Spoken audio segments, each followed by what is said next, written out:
Guys, what I wanted to do was something different. I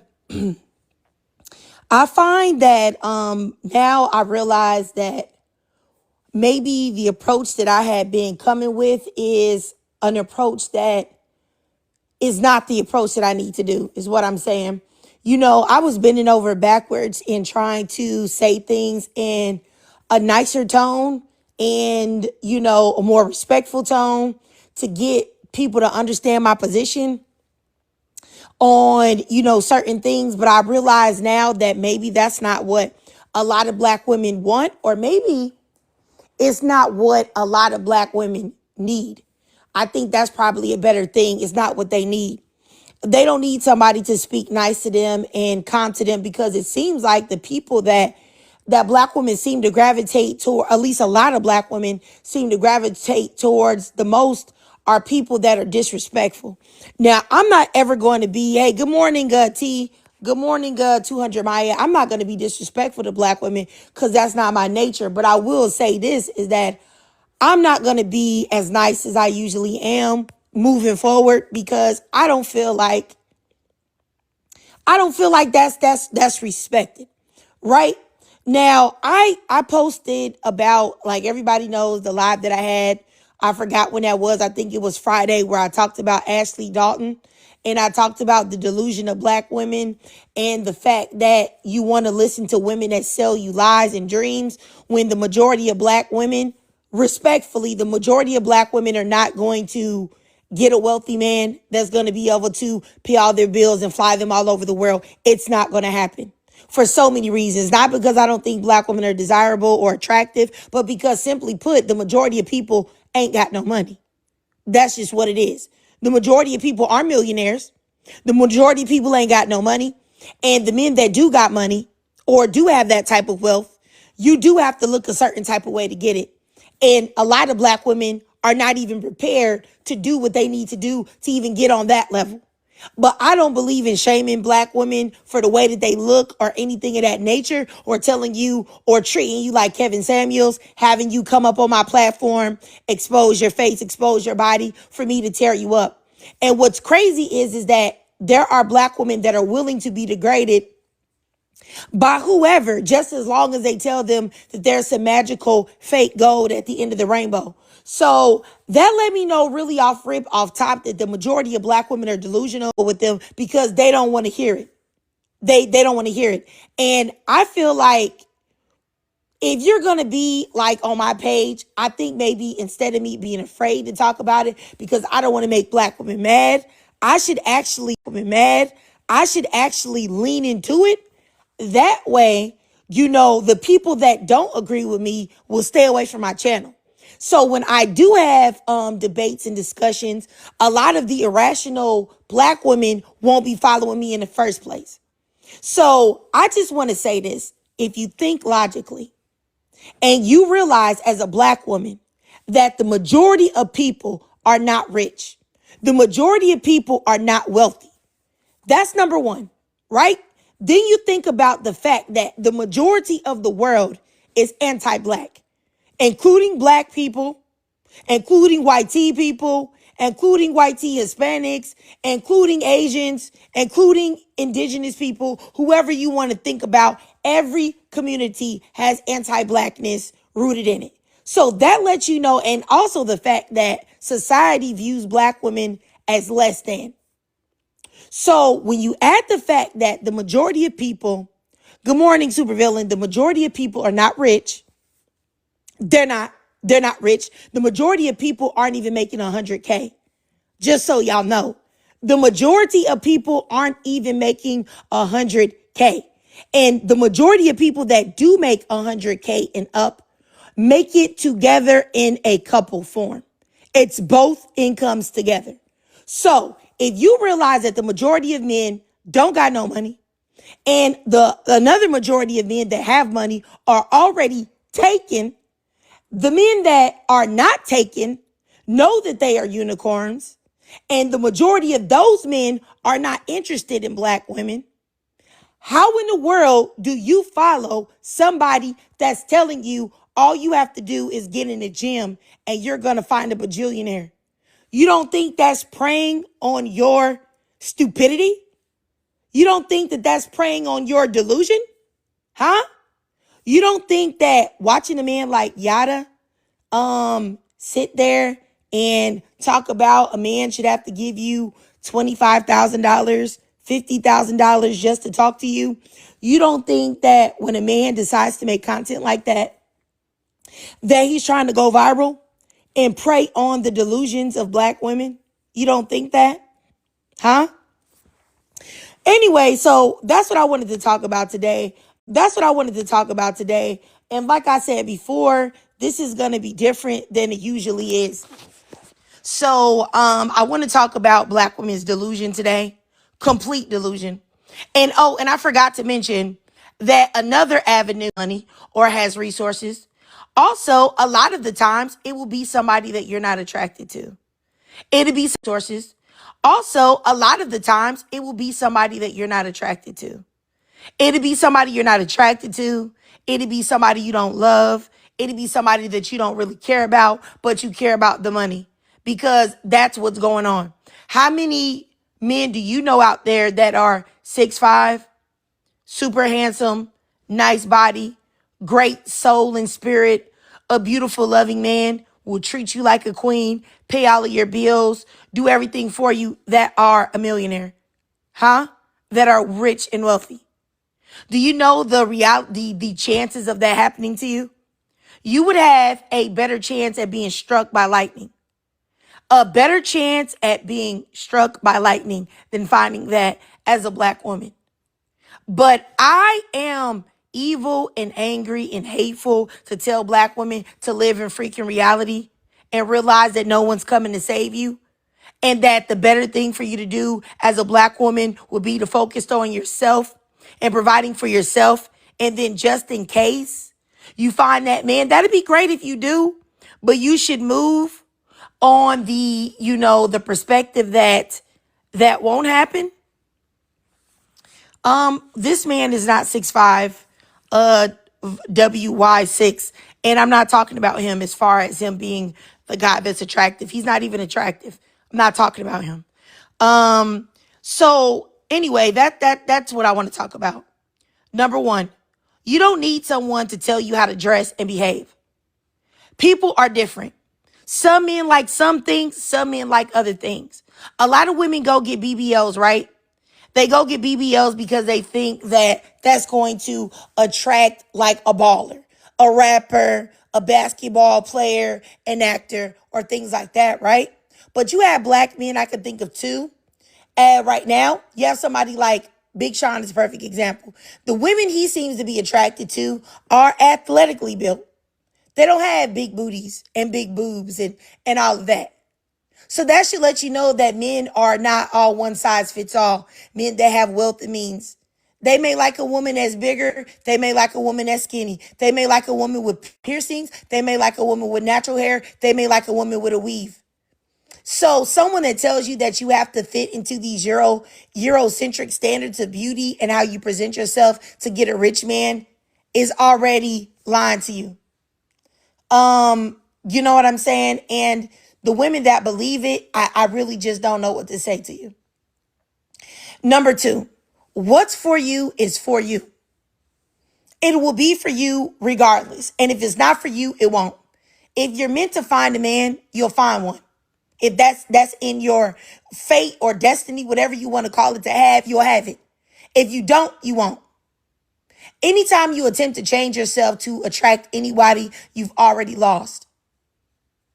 Number three, in like I said Friday, I think it was, Ashley Dalton. Genuine help does not come in the form of critiquing you in front of the world to see, monetizing those videos so people can tear that woman up, and offering 30-minute classes for $215 and an hour class for $425. What is that going to do? How is that going to help you level up in an hour? Huh? And if you believe that you are I'm no longer pulling any punches with anybody moving forward because y'all love the people that degrade y'all. Y'all do. Y'all love the people that degrade y'all. Y'all love the people that play in your face. You love the people that say, hey, I'm not helping you unless you give me $500. So I'm no longer going to pull punches anymore. If you believe any of those things, you're delusional. Like you are actually a dummy. Like you're totally stupid. And I don't know what to tell you.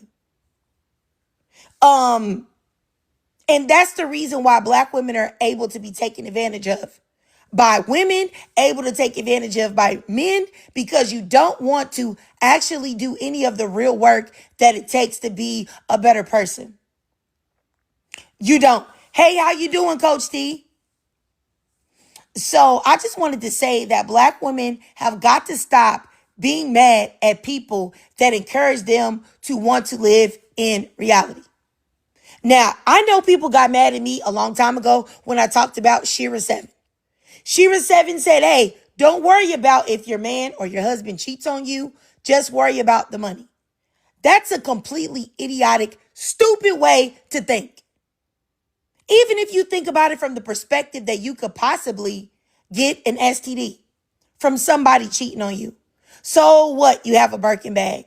Now you have boils and lumps and bumps on your pussy. So what are we really talking about? Stupidity. You black women talk about how they want to be treated right. They're mad at black men. They're mad at white men. They're mad at all of these men about the way they treat them. But you're willing to get mistreated for $1?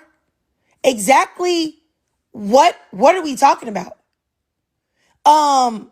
This is the reason why I see so many black women on TikTok crying about getting baby mamaed, crying about getting cheated on, crying about a man that knocked the Mario coins out of them.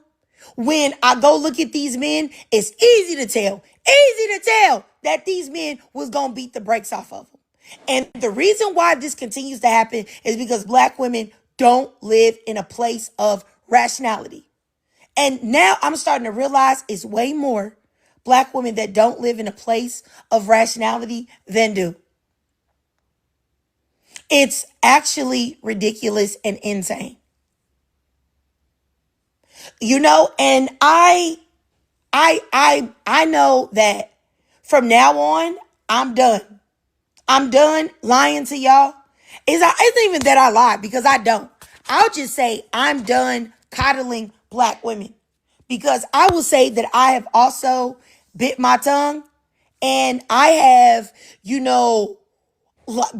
been more gentle with black women and things that they have said that I have viewed to be stupid. I sometimes people on the live say things that are stupid to me, that are not rational, that are not logical, that don't make any type of sense. And I don't say anything at all. I just be like, oh, okay. Oh, okay. And I just let it go. I really do. But I see that the grace that I give others is not returned to me. I have no idea how, and this, let me just show y'all this about, and I don't even mind about talking about Ashley Dalton. I want to show y'all this picture. Hold on. Okay, so do y'all see this picture here? This is the title that the young black woman was saying that she wanted to be taken down. At the bottom, if y'all can read it, if y'all can't read it, please screenshot it and expand it with your fingers. It says, don't look like an escort. When looking for a wealthy man at the bar, classy, sexy, always wins. Okay? Then at the top, you see level up advice. A woman wants to date wealthy men, drop 15 pounds, cut locks, throw away cheap, tight fitting dresses. Right? Okay. So this black woman comes and says, hey, that title hurt my feelings. You said I look like an escort. You said I need to lose 15 pounds. And you said the dresses that I have on are cheap. Now, does that sound like somebody trying to help you? Huh? Or does that sound like somebody trying to degrade you in the title so that they can get more clicks and views on their video? In what world have I ever in my life said anything like this to a black woman? Never. I know I've called a black woman a pick me before and male-centered before, but I've never said anything like this about black women. Not even black women that make me mad or make me angry.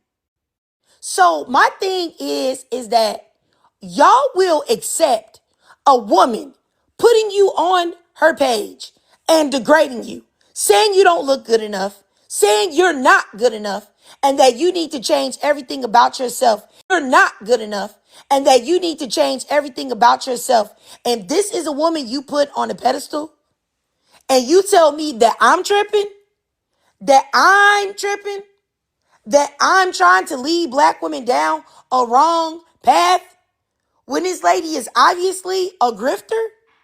I have no idea what's wrong with y'all. I have no idea what's wrong with y'all. I really feel like black women at this point have a humiliation kink. You want to be degraded. You want to be talked about. You want to be called ugly. You want to be called fat. You want to be called overweight. That's what you want to hear. Because why in the world would you go to Diet Kevin Samuels or the female Kevin Samuels? Y'all was mad at Kevin Samuels and calling Kevin Samuels worm food when he passed because he had black women on his lives that were asking for advice, and all he did was degrade them and call them ugly and call them old and tell them that no rich man would want them. But then y'all turn around and y'all will accept it from a black woman that looks like you, a black woman with a whole face piled full of makeup and plastic surgery and a BBL and fake boobs and this, that, and the third. Like, what are we talking about here? Do you know that cosmetic surgery amongst black women is the lowest out of anybody? Now, I don't know if cosmetic surgery is low amongst black women because you don't want to do it or because you don't have the money to do it. I don't know. But I will say that this woman has had a lot of cosmetic procedures. Is that what you're trying to do to get him in? You're going to risk your life by going under anesthesia in order to get a man that may or may not like your black behind? Huh? Like, this is what I don't understand it. It doesn't make any sense to me. Now, like I said before, now I see why certain people, they become content creators, they do things, and then they start crashing out. All I know is that moving forward, I'm changing the way I speak. I'm not never calling no black woman a B word, and I'm not never degrading black women or calling them 304s or anything like that. That's not my nature. I will never do that. But I'm done lying to y'all. And I don't even think that I lied to y'all. I would say I'm done covering up the how I truly feel in order to not, you know, alienate y'all or to make y'all not like me or to make y'all say, you know what, I'm going to unfollow her. Like, it is what it is. You can unfollow if you like. You cannot come in my lives if you'd like. But moving forward, I will challenge insanity. I will challenge things that you say that have no basis or root in reality. I will also challenge things that are not statistically factual moving forward. And it's a lot of y'all that come and say things that are not factual, are not accurate, are not logical, and I say nothing about it. I say nothing about it. I just let you say it. So as I was saying, thanks so much, Shannon. As I was saying, you changing what you wear, how your hair is not a guarantee that you're going to get somebody. You being a black woman and changing how everything that you are to uphold a Eurocentric standard of beauty is insane to me. Seeing as though the majority of white teen men that I've ever seen that would be considered to be high value, when they choose black women, those black women are as black as they can be. Sometimes they have 4C afros, small fros. Their hair isn't even long. A lot of times I see these women they are super dark, very dark skinned, ebony. And the majority of those women are very slim, athletically built. I have no idea why we're making it about clothes or the way you wear your hair. With minimal, yes, with minimal work, with a natural body, not big boobs, not a big BBL, like not huge hips like Ashley Dalton has with big lashes on and a big long weave. That's not what I see. So you be better served coming as you are, as opposed to listening to. And then my thing is this: listening to a woman that is telling you she knows how to get a rich husband, a wealthy husband. She knows the keys and she doesn't have it herself. The fact that y'all believe her, I can't even, it doesn't even make any sense. How can you believe someone that doesn't have what you have or what you're wanting? Yes, and I agree. Now you see that white tea men love Afrocentric hairstyles. And that even goes to the ones that have some money.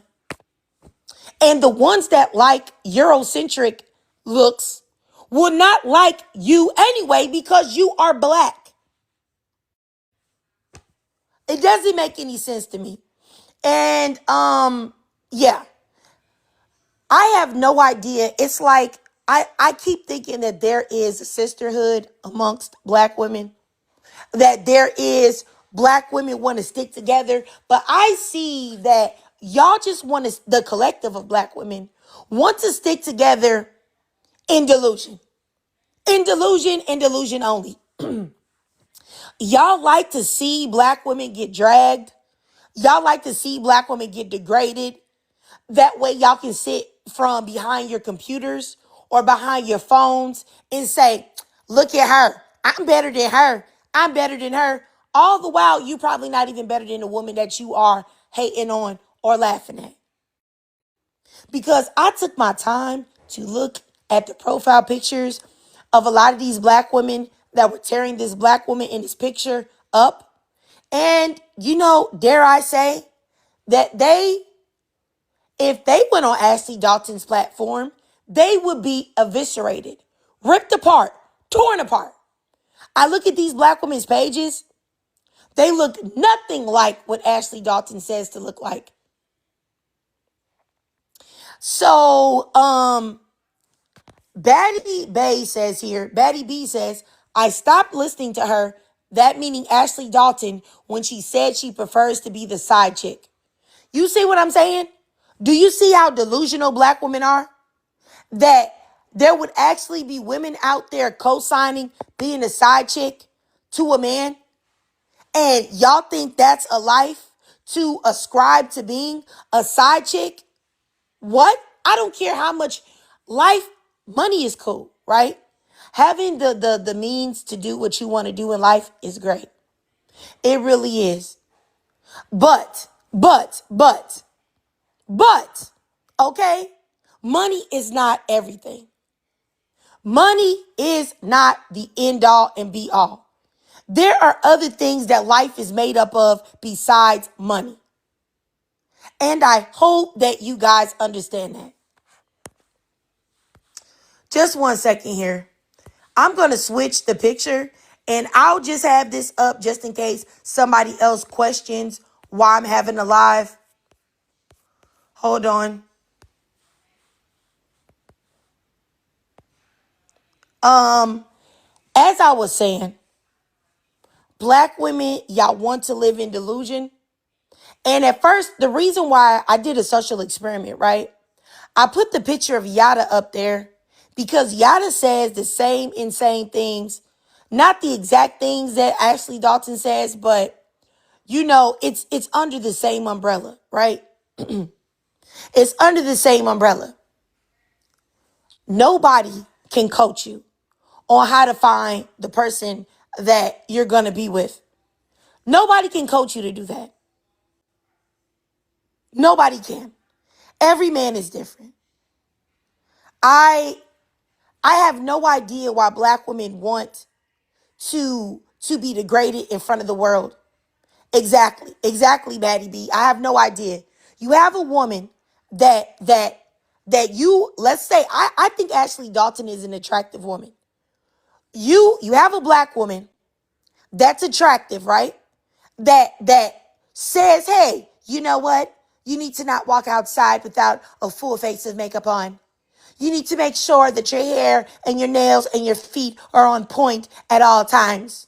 You need to make sure you dress a certain type of way. You need to make sure your body is a certain type of way. Cool. All right. Say that's true. You're doing that. Where is your husband? Huh? You're talking about being a side chick? So exactly what is doing all of that getting you? Because you can be a side chick to anybody, right?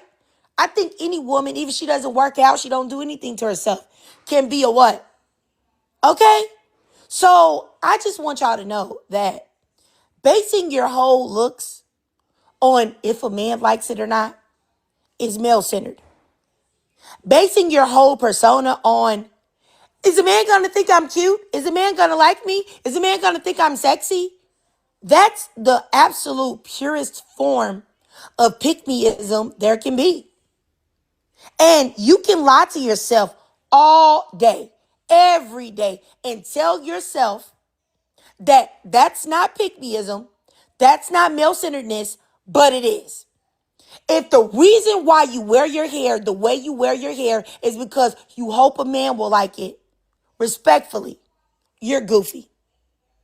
If the reason why you wake up and go to the gym or go for a walk or go do anything or is because of a man, and the reason why you want to do it is because a man likes it, there's something wrong with you. And I just said, honestly, moving forward, I'm done being nice. Because I realized that being nice is not what y'all need. It's not what y'all need. It's not. And honestly, the people that have the largest followings are not nice at all. They're not nice at all. So I guess my kumbaya and me saying, hey, and me saying, hey, sister, let me tell you this, sister. Let me tell you that. That's not working. Because I swear, y'all feel like y'all can come on my YouTube page and y'all think that I'm supposed to what? Because I said something to somebody and then somebody else told me that didn't agree with me. Hey, aren't you supposed to be empowering black women? Aren't you supposed to be empowering black women? Why would you say that to her? Respectfully, nigga, what? Nigga, what? You think that you can say what you want to say to me and I'm not supposed to say nothing to you? In what world, is that okay? In what world do you think it's going to fly like that? I have been giving black women so much grace with this platform by not calling out things that don't make no sense. How many of y'all say that y'all hate black men? Y'all say, oh, I don't like black men. I don't like black men. You can't trust black men. Black men are the enemy. The collective of black men are this and that, and this and that. And I see y'all up in black men's faces, up in black men's spaces, letting black men co-host with you on your lives. And you telling me you don't like black men. You telling me you don't trust black men, but you listen to everything a black man say on social media that you do not know just because he talk a good game. Do you know that man? Do you lay with that man? Do you know that man personally? Why would you follow any man on social media if you in my lives talking about how much you don't like men? That's irrational. That's not logical if you ask me. Some of y'all tell me that I'm bogus because I have a husband, but I don't listen to no men. None. Unless I know you personally. And really, I only know one man personally, and that's my husband. I don't even talk to my own daddy. So I really want to know how I'm the one that's delusional in this situation. How I'm the one that's wrong. So many of y'all do things that don't make any sense. You can't come in my lives and tell me that you don't like black men. You don't like this about them. You don't play. You don't do this, that, and the third. And you over here talking about the black men that you do like, that you don't even know. Do you know there's a black woman this weekend? Even though I didn't do any lives, I was on TikTok. I see a black woman that comes in my lives quite often, talks very greasy about black men. Very greasy. And now, keep in mind here, I don't care if y'all talk about black men. I don't care. I don't care if y'all talk about men in general. I don't care. All right? I don't care if y'all talk about black men. That means nothing to me. Okay?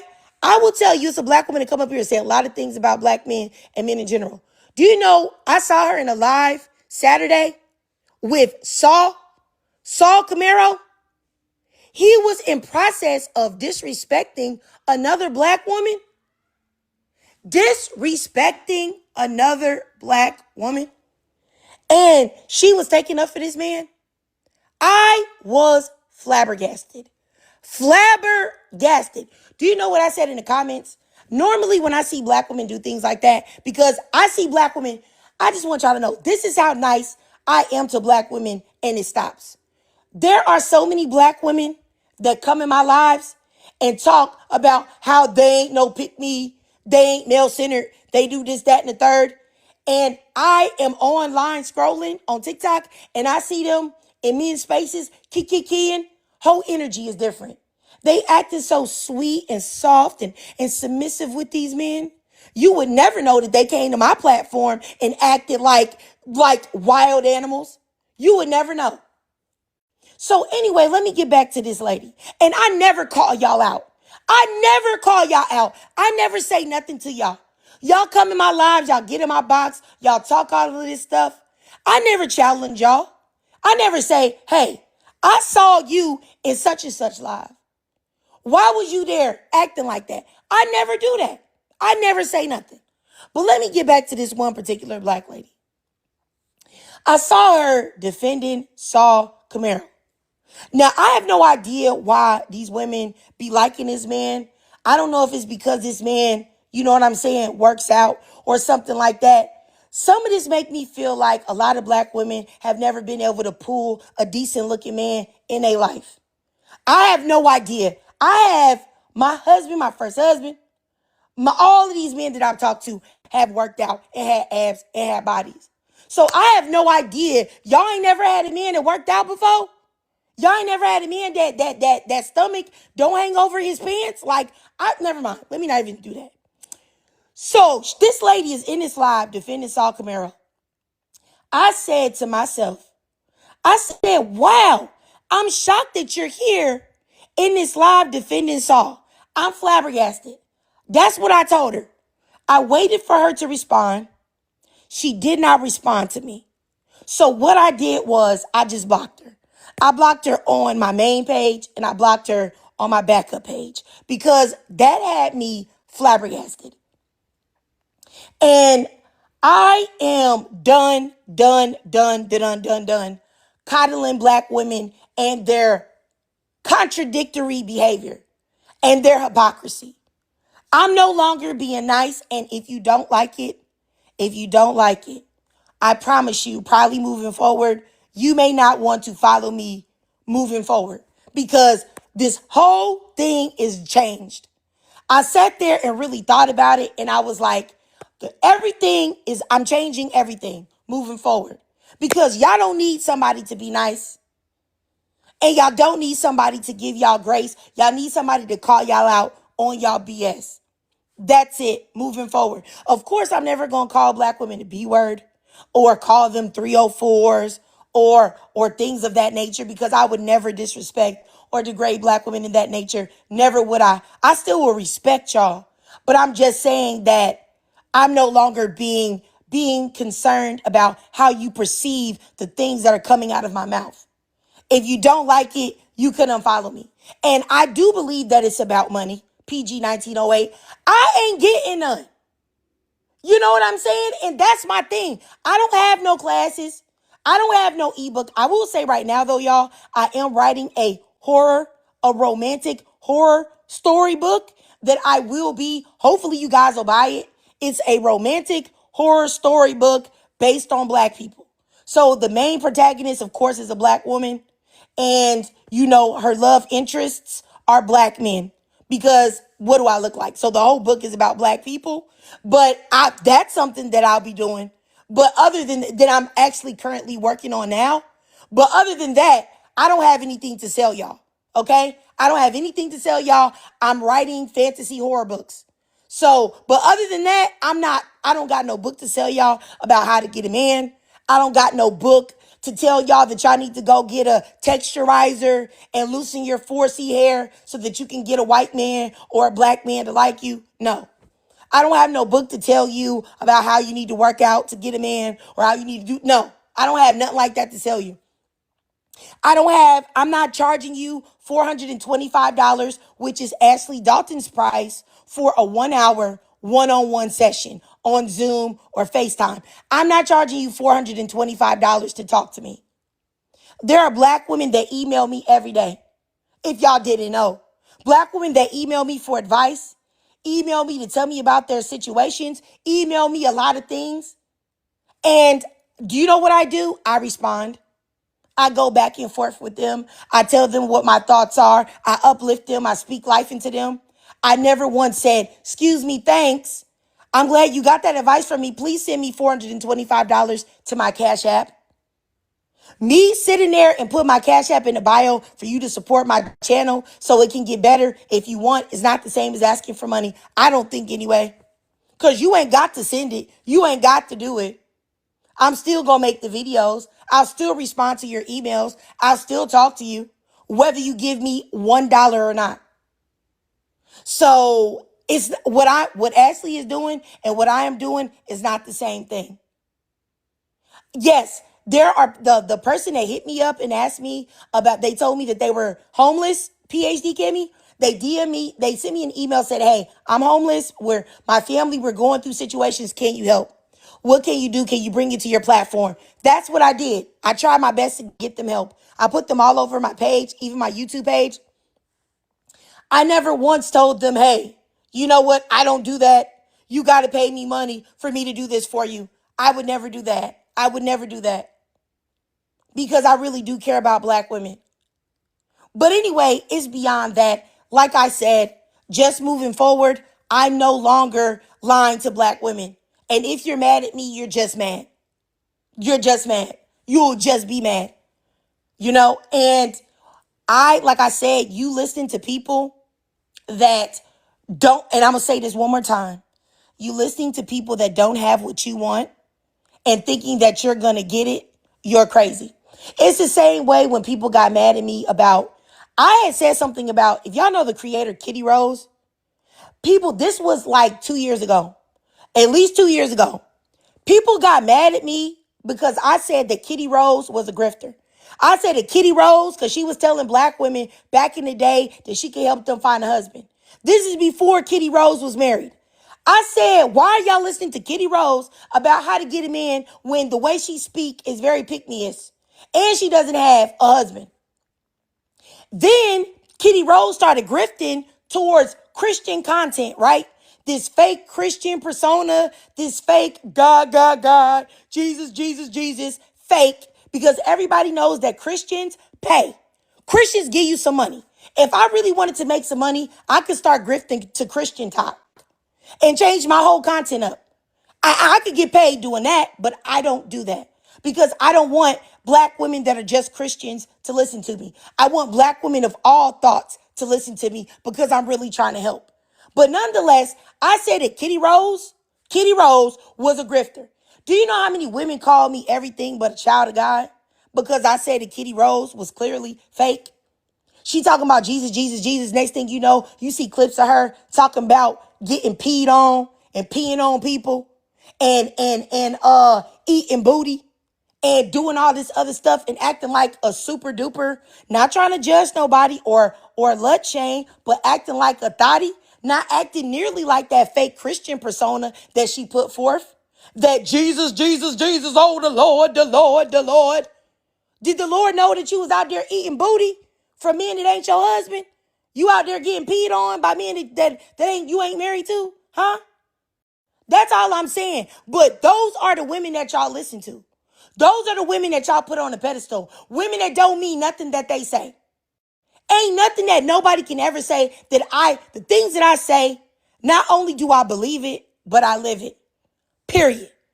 I never came on here and said that I'm a bajillionaire or I got all the answers, but I did say that I do have a husband who does respect and love me, who does not cheat on me or knock my head between the washer and dryer, and does pay all the bills. And that if you respect yourself, the likelihood of you finding a man like that is way better. But does it mean it's still slim to none? Absolutely. But I never claim to have the answers because I don't have the answers, Sway. Anyway, I'm gonna go ahead and let people up. Moving forward, I'm gonna let people up to speak.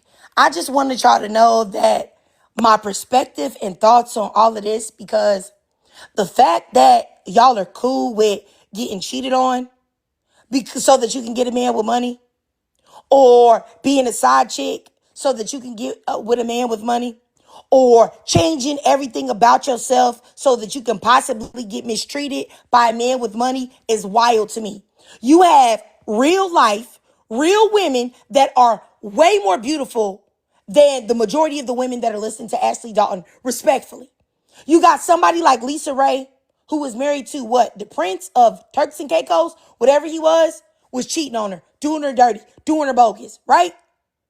That should let you know right there that money, just because you get a man with means, doesn't mean that things are going to be happy.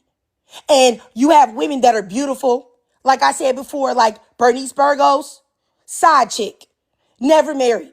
You have women that do everything that this lady say, and they do not get what they want or what you want. Y'all are crazy. If y'all notice, the majority of the women that I even know in my real life that have husbands that I know don't cheat on them, don't play about them, pay all their bills and treat them like a princess, them women are not even bombshells. If you want me to be real, they're not even bombshells. They're not even women that put a whole bunch into that. You want to know why? Because they were putting more into who they are as a woman than what they look like on the outside. But y'all don't want to hear that. Y'all want to hear that all you have to do is put in a 30-inch weave and wear a sexy dress that, costs $250, that's so-called classy, and all you got to do is get French tip nails and French tip toes and beat your face properly and get you some extension lashes, and you gonna be with the man of your dreams.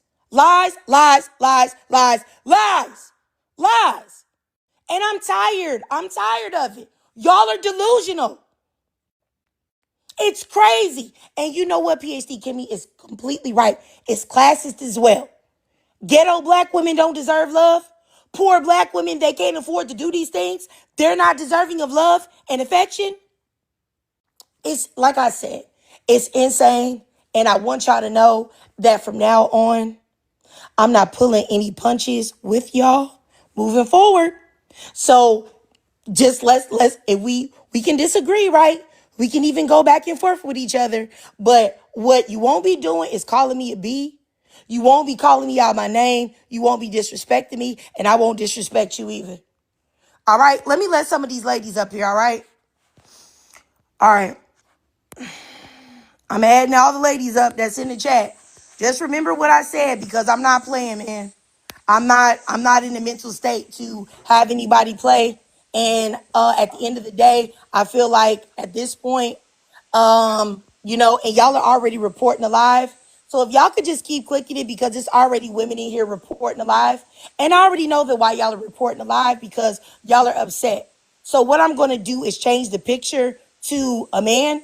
Mula, whatever your name is, you said then you should decompress. Respectfully, you go decompress. All right? You get out my life.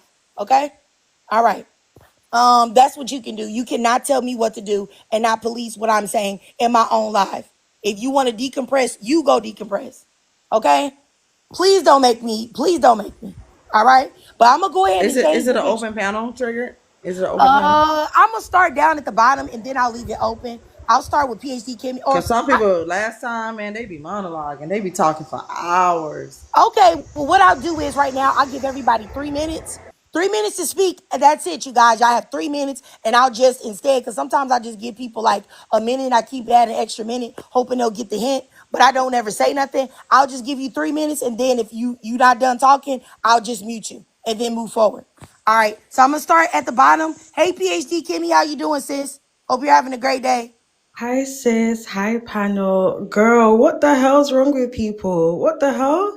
What about go decompress? Like all the hate that you get pisses me off so much because I saw that post about the woman that you were trying to rehome, and I've seen all the like the videos you've put out. Like people should be showing that to their daughters because you talk about topics like obviously vetting race, you talk about diseases, all these coaches, all these dating coaches, they want to talk about your weight, they want to talk about your job, but they don't want to talk about your health, which is so important. And you actually talk about that in depth.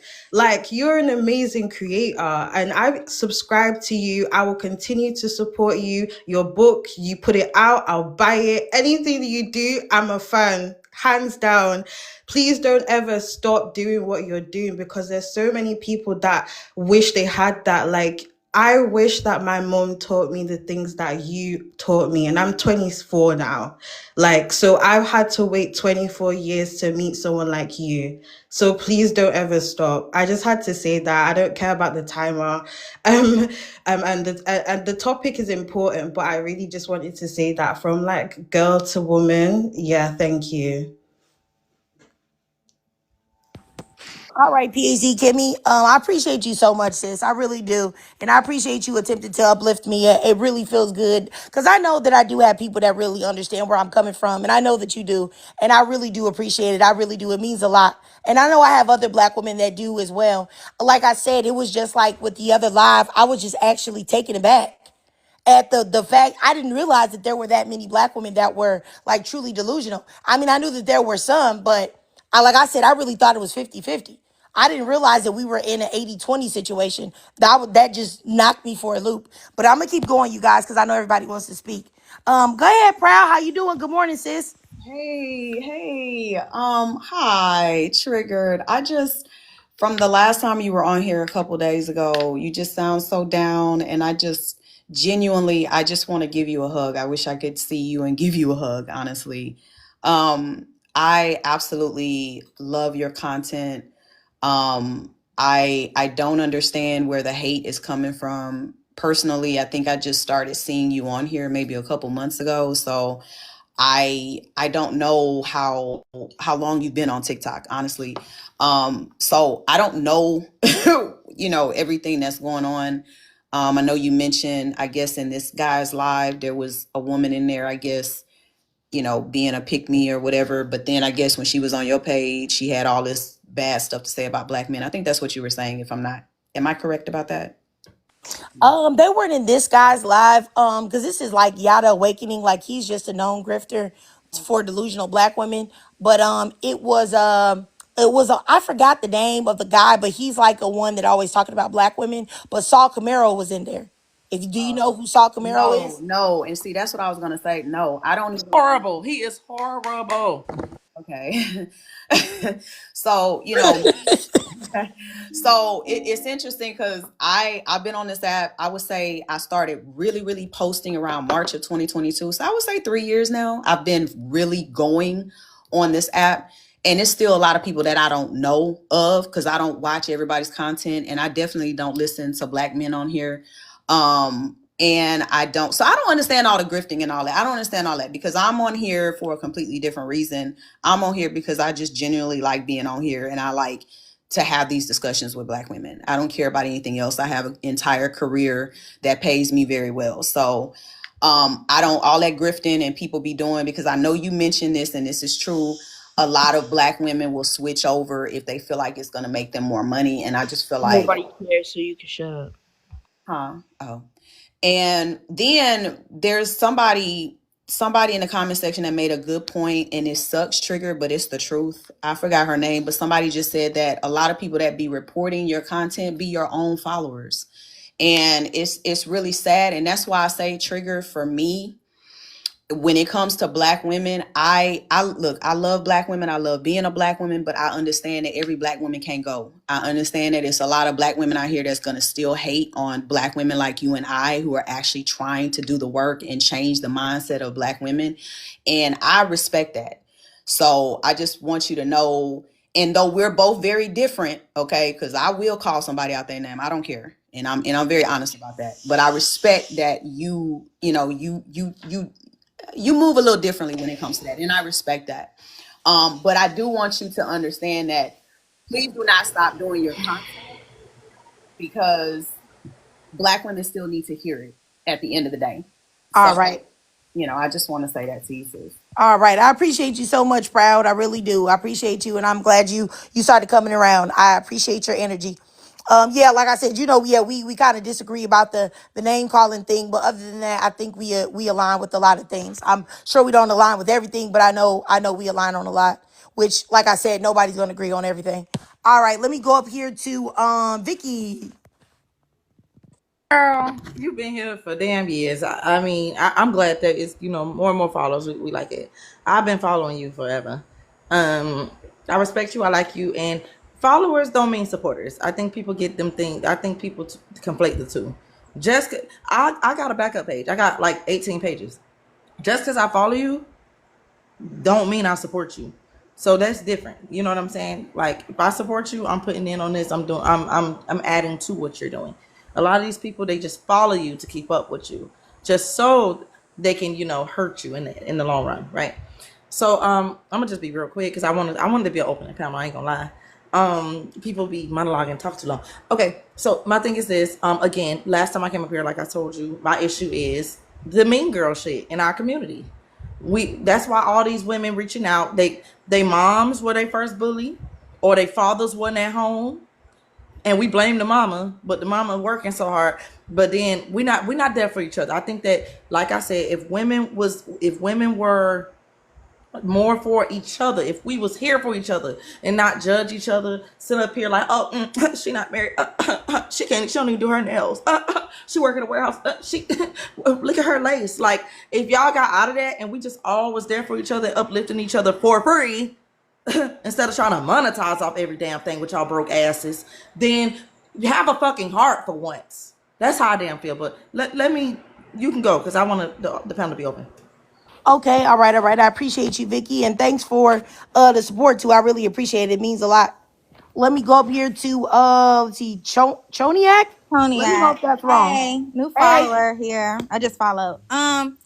Okay, I'll make it quick. So I want to start off by saying I agree with you wholeheartedly, because paying for relationship advice, paying to build community is kind of crazy. And if their hearts was in the right place, they would just do it out of kindness in their heart. And donations are always welcome, but yeah, like courses and stuff and calls, it's not adding up. And they never tell women, like, it starts within before the look. So on their dating shows or their lives or whatever, they always say you got to look like this and you need to work on this. And it's like, you need to work within. Like, are you a good communicator? Are you like, do you want a man so you can uplift him? Like what's your reason for wanting the relationship? Do you want to build a union?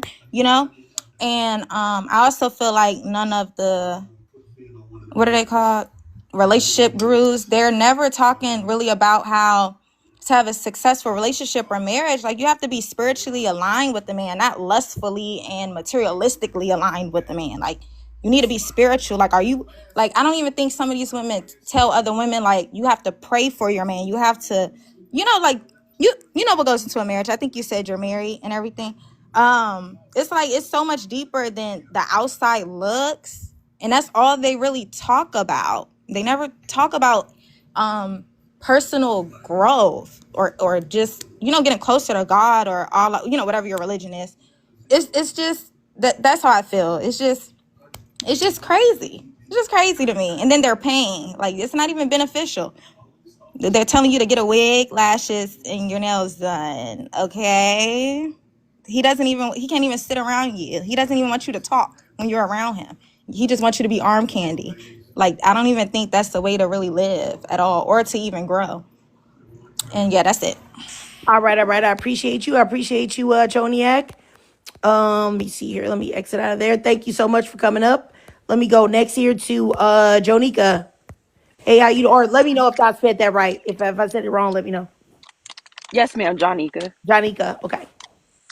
I hate that we had to like get to this point, but I'm glad to see another Black woman speak on how Black women are being today with the word, as being delusional. I've been talking about it for some time, and every time I bring it up about women behaviors and how dangerous it is to our community, I always get a lot of like hate for it. But it's not that I'm trying to talk down on Black women. I'm a Black woman. My daughters are Black women. We come from Black women. It's the fact of how dangerous it is, and we shouldn't even be this way. So, and also, when you have other Black women who aren't really in support of us, they're going to profit from our trauma, our triggers. They're going to profit from us not knowing. So when I see women like Ashley Dalton and all the other women that's trying to tell you how you need to look and how you need to you know, be presentable to men. I just look at the women that are asking for that type of advice. Like, it's really, really sad. And it's really kind of like, girl, what the hell? Because it's just like these women are profiting off you because you need to follow somebody. You don't have the answers for yourself. You don't know how to think for yourself. You don't know how to lead yourself. You don't know how to govern yourself. So you need somebody to tell you what to do. And it be the most wrong, most jacked up information.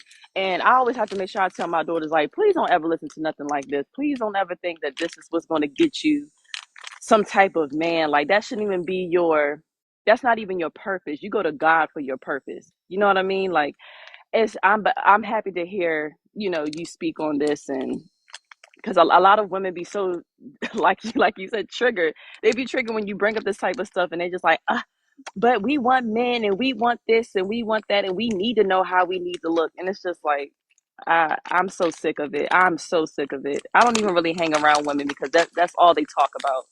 And it's annoying and they're delusional. And I wish we could, as a collective, get it together. All right, all right, all right. I appreciate you, Jonika. All right, let me go up here to next to Moolah. Um, okay, so I first want to apologize because my comment earlier, can you hear me? Yes, ma'am. I can hear you. I'm sorry, yeah, I had to apologize because I didn't think my statement was controversial, or at least that's not what I was trying to get off. But I think where everybody's point is being made is I'm a woman that does believe in like, getting your hair done, your lashes done, keeping up with yourself. And I think what my comment was too, sometimes women, we have to be a little bit more selfish when it comes down to taking care of ourselves.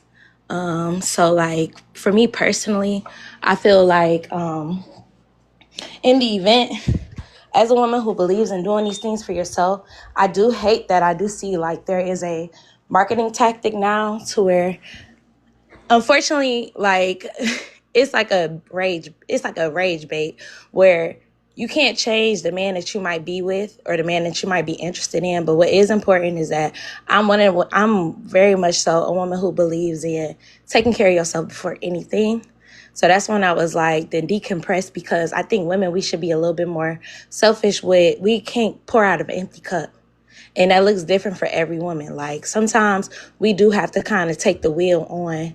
Yeah, that might not be for everybody. And I don't think you should profit off of giving that type of advice. So that's why I just wanted to come up and apologize, because I am a woman that believes like, hey, go ahead, take care of yourself if that's what you need to do.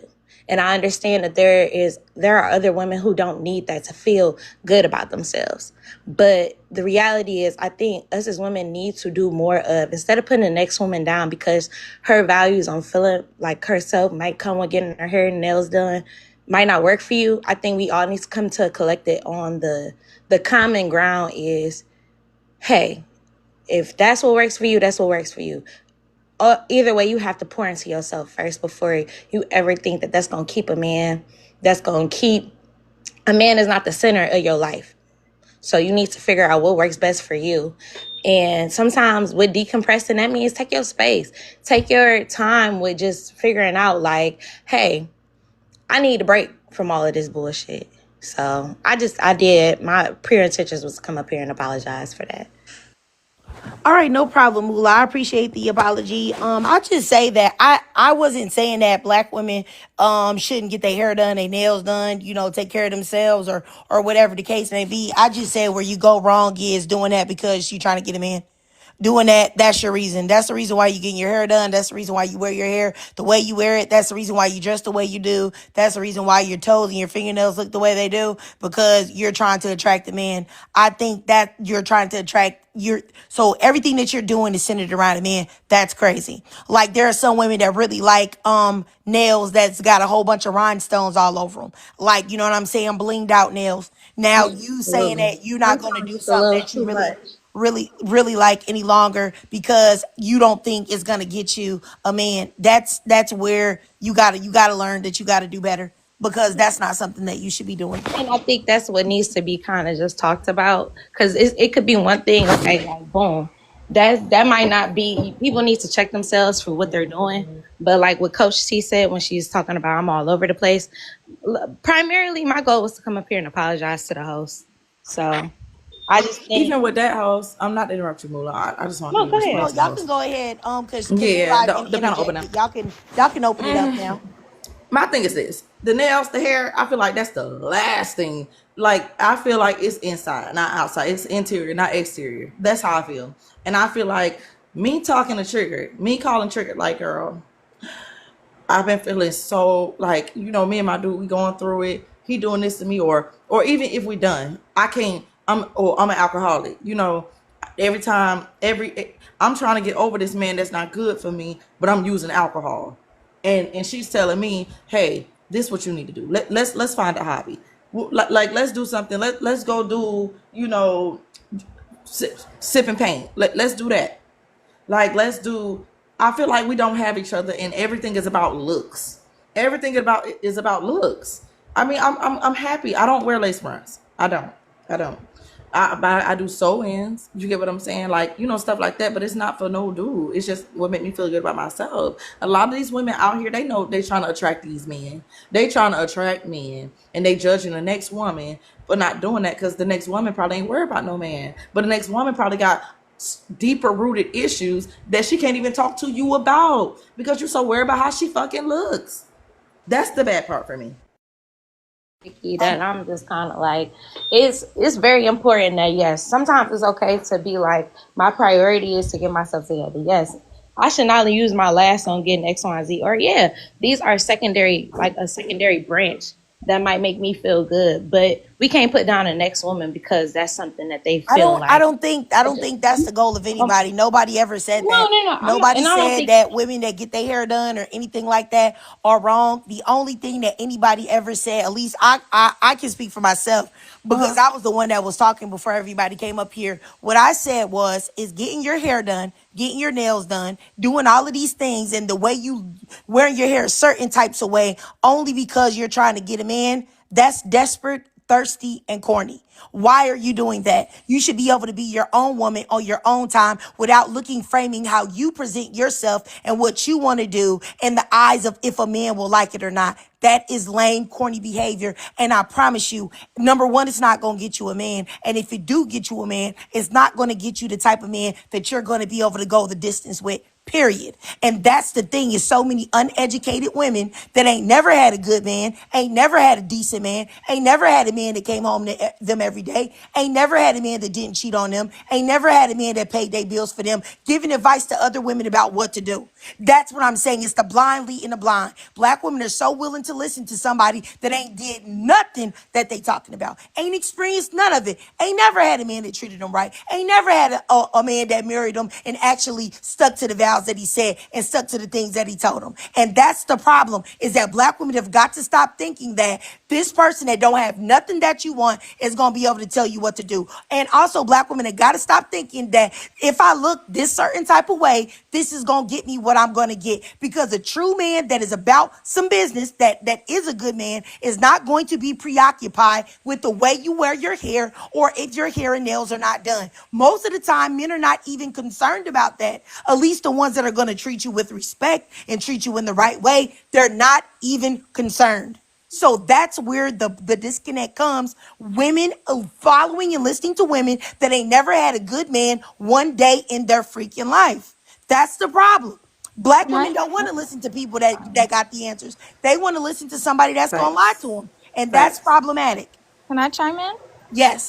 So exactly what you said. So it's more of the, it's every woman's prerogative. If you want to get yourself made up, or if you don't, that's really like the least of the problem. It's more, I'm pretty sure trigger means like the relationship gurus, this is all they're telling the women. They're not going in depth with anything. And it's like, and you're not even supposed to be out here like chasing for a man. You're supposed to be seeking guidance on how you could become a better woman for your future, for whoever's supposed to be for you. And it's like, in all of these beauty gurus, they really never touch on inner woman's self. Like, it should never even be the man at the topic. It should be, how can you become the best version of a woman? And but whatever. they take away too, Carniac. My thing is going online talking to these women, and I'm not hating on none of these women. I'm not hating on their hustle, but the problem is that it's a hustle. Yeah. Ain't no way you, Carniac, is about to come to me and I'm gonna say, all right, girl, send me about $30, and then I'm gonna tell you exactly what I did to get the man I had. Because apparently a lot of y'all don't even have no man. Y'all just on here want some damn money. Y'all want some money. That's why I said, if we all was to, if I could reach out, or you could reach out to women on here, if not even on here, but I'm just saying in general, this mean girl culture, we can't even address trauma no more. We can't even address, because all this shit go back to trauma. I don't care what nobody say. The first man to break my heart was my father.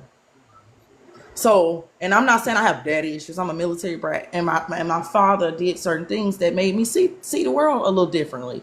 I'm better now a little bit, but still, it's just a lot of things we can't talk about because you got people looking down on you. I ain't going through that. My husband, and it's like, now these women ain't got no choice but to go to these creators. And I blame us, the local us. I blame us. We should be able to talk to each other. Yeah, we all dealing with some of the same shit. Yeah, and it's so sad because it's like the topic is, let's find you a man, and it's like you don't know if this woman is even like capable of keeping a man in the first place, like, or like want to be in a relationship. I think that'd be the harsh reality of it. Yeah, and it's some women, some gurus who some women don't even really want to be a mother, be in a relationship at all. The union of it, the covenant you make under God, like no one talks about that. Like nothing, they don't talk about no union type stuff. And the gurus who are married, it's based off materialistic stuff. Like Lord knows what they be going through behind closed doors in their relationship. But like, what's it called? The sprinkle lady. It's like, you're over here accepting anything based off the materialistic. I don't want that kind of marriage. Like, why am I listening or even paying people? See, that's my problem though. Like, you accept cheating and stuff. I don't accept cheating. I don't want to accept cheating. Right. I can't tell Trigger though. I can't tell Trigger how to dress or how to act. I can't tell her, girl, you cross your leg and then you your big toe, you move that one to the left, and I bet you'll find. Like, we are two different women. We are two different women. On before he even wakes up. What are you talking about? But that's the problem for me. Telling another woman how to look or how to act. The problem is inside. The problem is what is going on with you. Maybe you don't need a man right now. You might want somebody to distract you from what's really going on, and that's cool, because I can understand you. But I'm not going to tell you to dress a certain way, to look a certain way, to be act a certain way, to get no man, because that's all that man is going to know you from. Like that's where the delusion come in at. Now, go ahead. I'm sorry. Go ahead, my bad. I'm going to say, and we all know when you do real self-work, your discernment, and you won't even let a certain kind of dude even get in your space because your discernment will scream he gotta go away. Like, so even women going for advice on, oh, I keep running into this kind of man. Girl, work on yourself. It's a you problem. Wait, but a lot of women need help, Cognac. A lot of I ain't finna Yeah, lie, and I'm big on saying we and us, and not, and that don't mean that I'm going through that certain thing, and I'm saying that because I'm on this app, y'all. This ain't private. What I'm saying is we have to work on that part. A lot of people saying work on yourself. What does that mean? A lot of women don't know what that means or You what know it look what? like. We have You to know what? I we wanted to have to point say, that out. Like the just a haters second. got it. Hold on. This is what I wanted to say too. I want black women to know something, that genuine help that you're getting from a black woman that's trying to assist you and help you into something. Genuine help does not come in the form of humiliation. If you want to help someone, you're not going to have them get on your live and expose their face and their body for you to judge and critique and tear apart. And then for you to repost it for other people to tear it apart. Because people know that when you do that, the internet is not nice. You got a whole bunch of people that are miserable within themselves that probably don't even look as good as the person that they are critiquing, that are going to tear that person up. That's not help.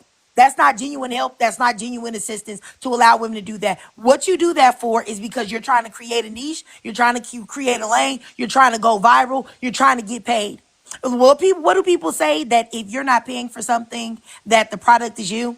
So if you have a woman like Ashley Dalton that has classes that she says $215 for 30 minutes, $425 for an hour, but she's willing to have you come up on the live at that time with your face and your body, and she's to give you advice at that time for free.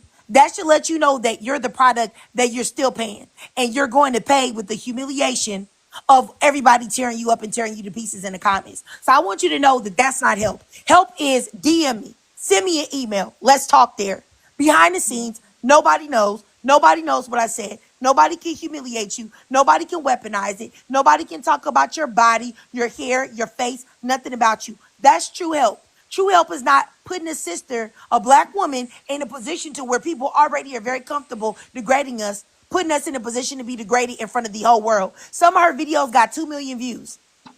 So that means that millions of people have the opportunity to degrade me for what? And you say you trying to help me?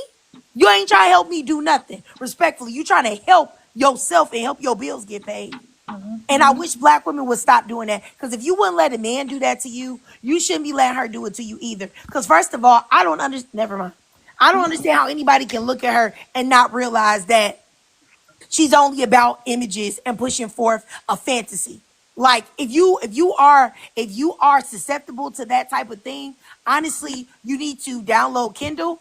You know what I'm saying? That way you can have it on your phone and get you some books on building up your self-esteem and also building up your critical thinking skills. That's just the facts about it. Thank you. That is 100% perfect. Yes, you hit it right on the nail. And also, it's like black. Well, I don't even want to make it about race, but it's more of like It is we about need. race. It is about race Oh because it's well, not YT women that's going through this. okay. I So think we like don't black. understand like White what tea the women race listen to is. dating coaches too. Just so you know. Well, yeah, Exactly. yeah. Yeah, I but it's was. just different. It look worse Let on me us let though, me and I don't let me think people see I finish. that. think Let we'll me put finish why I more said we'll it's put more not right. Well, go Okay, ahead. Go you guys, ahead. hold on. I'm I sorry. think what I'm gonna do is I'm gonna go back to the open panel's not working for me because I can't hear everything everybody's saying. But so that nobody monologues, I'm gonna go ahead and give everybody 2 minutes, and y'all can just feed off of each other because this don't work. People keep interjecting on each other, and I don't want to police nobody, so I'll just do like 2 minutes. Yeah, and Okay. I disagree with somebody in the comments said looks worse out. I don't agree with that. I don't believe in putting like standards on to black women that we don't put on to white women. There are plenty of delusional white women, plenty of white women that listen to these. Like if you go into their spaces, you got plenty of white women that sit there and tell these black white women the same thing. Oh, all you got to do is be, but they just package it differently than black women do. They'll say, hey, you just got to be 110 pounds. You got to go get you these fake boobs that look like rocks, and this is going to get you a rich man. White women do it too, and it looks just as crazy on them. Yeah. It really Yeah. does. That's why I But I'm said gonna go to you first, Choniak. I'll give yeah. you 2 minutes. Go ahead. Okay. I was saying not about race only because it was more of like a woman thing, and we got to seek women to tell us exactly what you said. Give us resources to help with the inner work. And also it boils down to, you have to be spiritually aligned in some way. I'm not really super religious or anything. I consider it's more spiritual, but you need community and some seek a higher, like, get to your higher self, like, you know what I'm saying? So yeah, I love that you said if someone was to email you or DM you, you'll give resources. Where's the books? Where's the things I need to be reading to get to myself so I can implement some discipline and some strategies, you know? That's all I wanted to say. All right, all right, all right. I appreciate you, Choniak. I think the other lady that was up here, she dropped. Hopefully, I didn't offend you. I wasn't trying to offend you or anything like that. Hopefully, I didn't. Let me go up here to Dream Priestess. I'll give you 2 minutes. You there, Dream Priestess? And there's somebody else waiting in the box too. So, go Okay, ahead. hi, everyone can hear me, right? Okay. Yes, ma'am. Yes, ma'am. Okay, period. So, I mean, I'm a big lover. I'm a big fan. Been watching you for a little while. Not in a creepy way, but like in a way that, oh my God, this is a space for Black women. That's amazing. So, we're talking about you don't need someone to tell you how to dress. Yeah, we don't need anybody to tell you how to dress, but if you don't know how to dress, like, we have to fix it, right? Someone was saying it the other day, like, don't dress like a prostitute. I didn't like how she said it, but she was telling the truth. Like, if you're wearing a lot of, weird hair, weird styles, like, you know what I'm saying? Crazy lashes, da da da Yeah. da. What's weird hair and what's weird lashes? Oh, okay, like, a lot of colors, like yellow, blue, that's fine. But if we're trying to get to a certain level, like escalate it, you know what I'm saying, as people, we have to. I don't know. I don't believe in like respectability politics, and I don't believe in black women having to put on a certain type of persona. Like if you like red hair, blue hair, green hair, yellow hair, wear that. It's fine. You'll find a man that likes that, or you won't. Like You everything will, shouldn't be about but how other people the perceive you. longevity, like if you're looking for somebody who kind of like wants to take you further, most times you're gonna look like your regular self. You know what I'm saying? I'm talking about bald. You could be curly hair, 4C. You know what I'm saying? Regular hair, and a man will adore that and appreciate that and take you the levels you want to What's go. regular hair? Like I said, your hair, our hair, Black people hair. That's what I'm saying. I'm a 4C hair person. I get the most pulls from men who have money with my hair looking well. That's it. 4C. 4C. I have 4C, 4B, 4A, whatever. Black people hair. Oh, okay. Yeah, yeah. All So right. that's just all I meant by that. Yeah. Okay. All Yeah. right. Yeah. Your time's out. I'm gonna keep going. I just want to say once again, like black women, you can wear your hair natural. You can wear it because everybody doesn't have 4C hair, but you can. I do, but not everybody does. You can wear your hair in braids. You can wear your hair in weaves. You can wear your hair in lace fronts. You can wear your hair in sew-ins. You can wear your hair green, purple, yellow, blue, black, blonde. Who cares? I don't believe that you presenting a certain type of way attracts a certain type of man. I don't. I believe that all of those things are rooted in fantasy because there are plenty of black women that present the exact way that a lot of these women will tell you to. And guess what? They don't have a man or they've been cheated on or disrespected or abused. And at the end of the day, life is so short. Why should you as a woman focus what you want or what you want to do based on how a man views it? I have no idea when men literally will put their thing inside a hole and they don't know who's on the other side. They will actually put their thing in deceased individuals. Why in the world would the adoration of a group of people like that mean so much to you as a woman unless there's something lacking for you? I don't understand. It doesn't make any sense to me. And people that try to tell you that, I really believe that people that try to sell you that message don't love themselves. They don't. You, like I said before, you have Ashley Dalton, a woman that has had multiple cosmetic surgeries, literally risked her life in order to present a certain type of image for the gaze of men.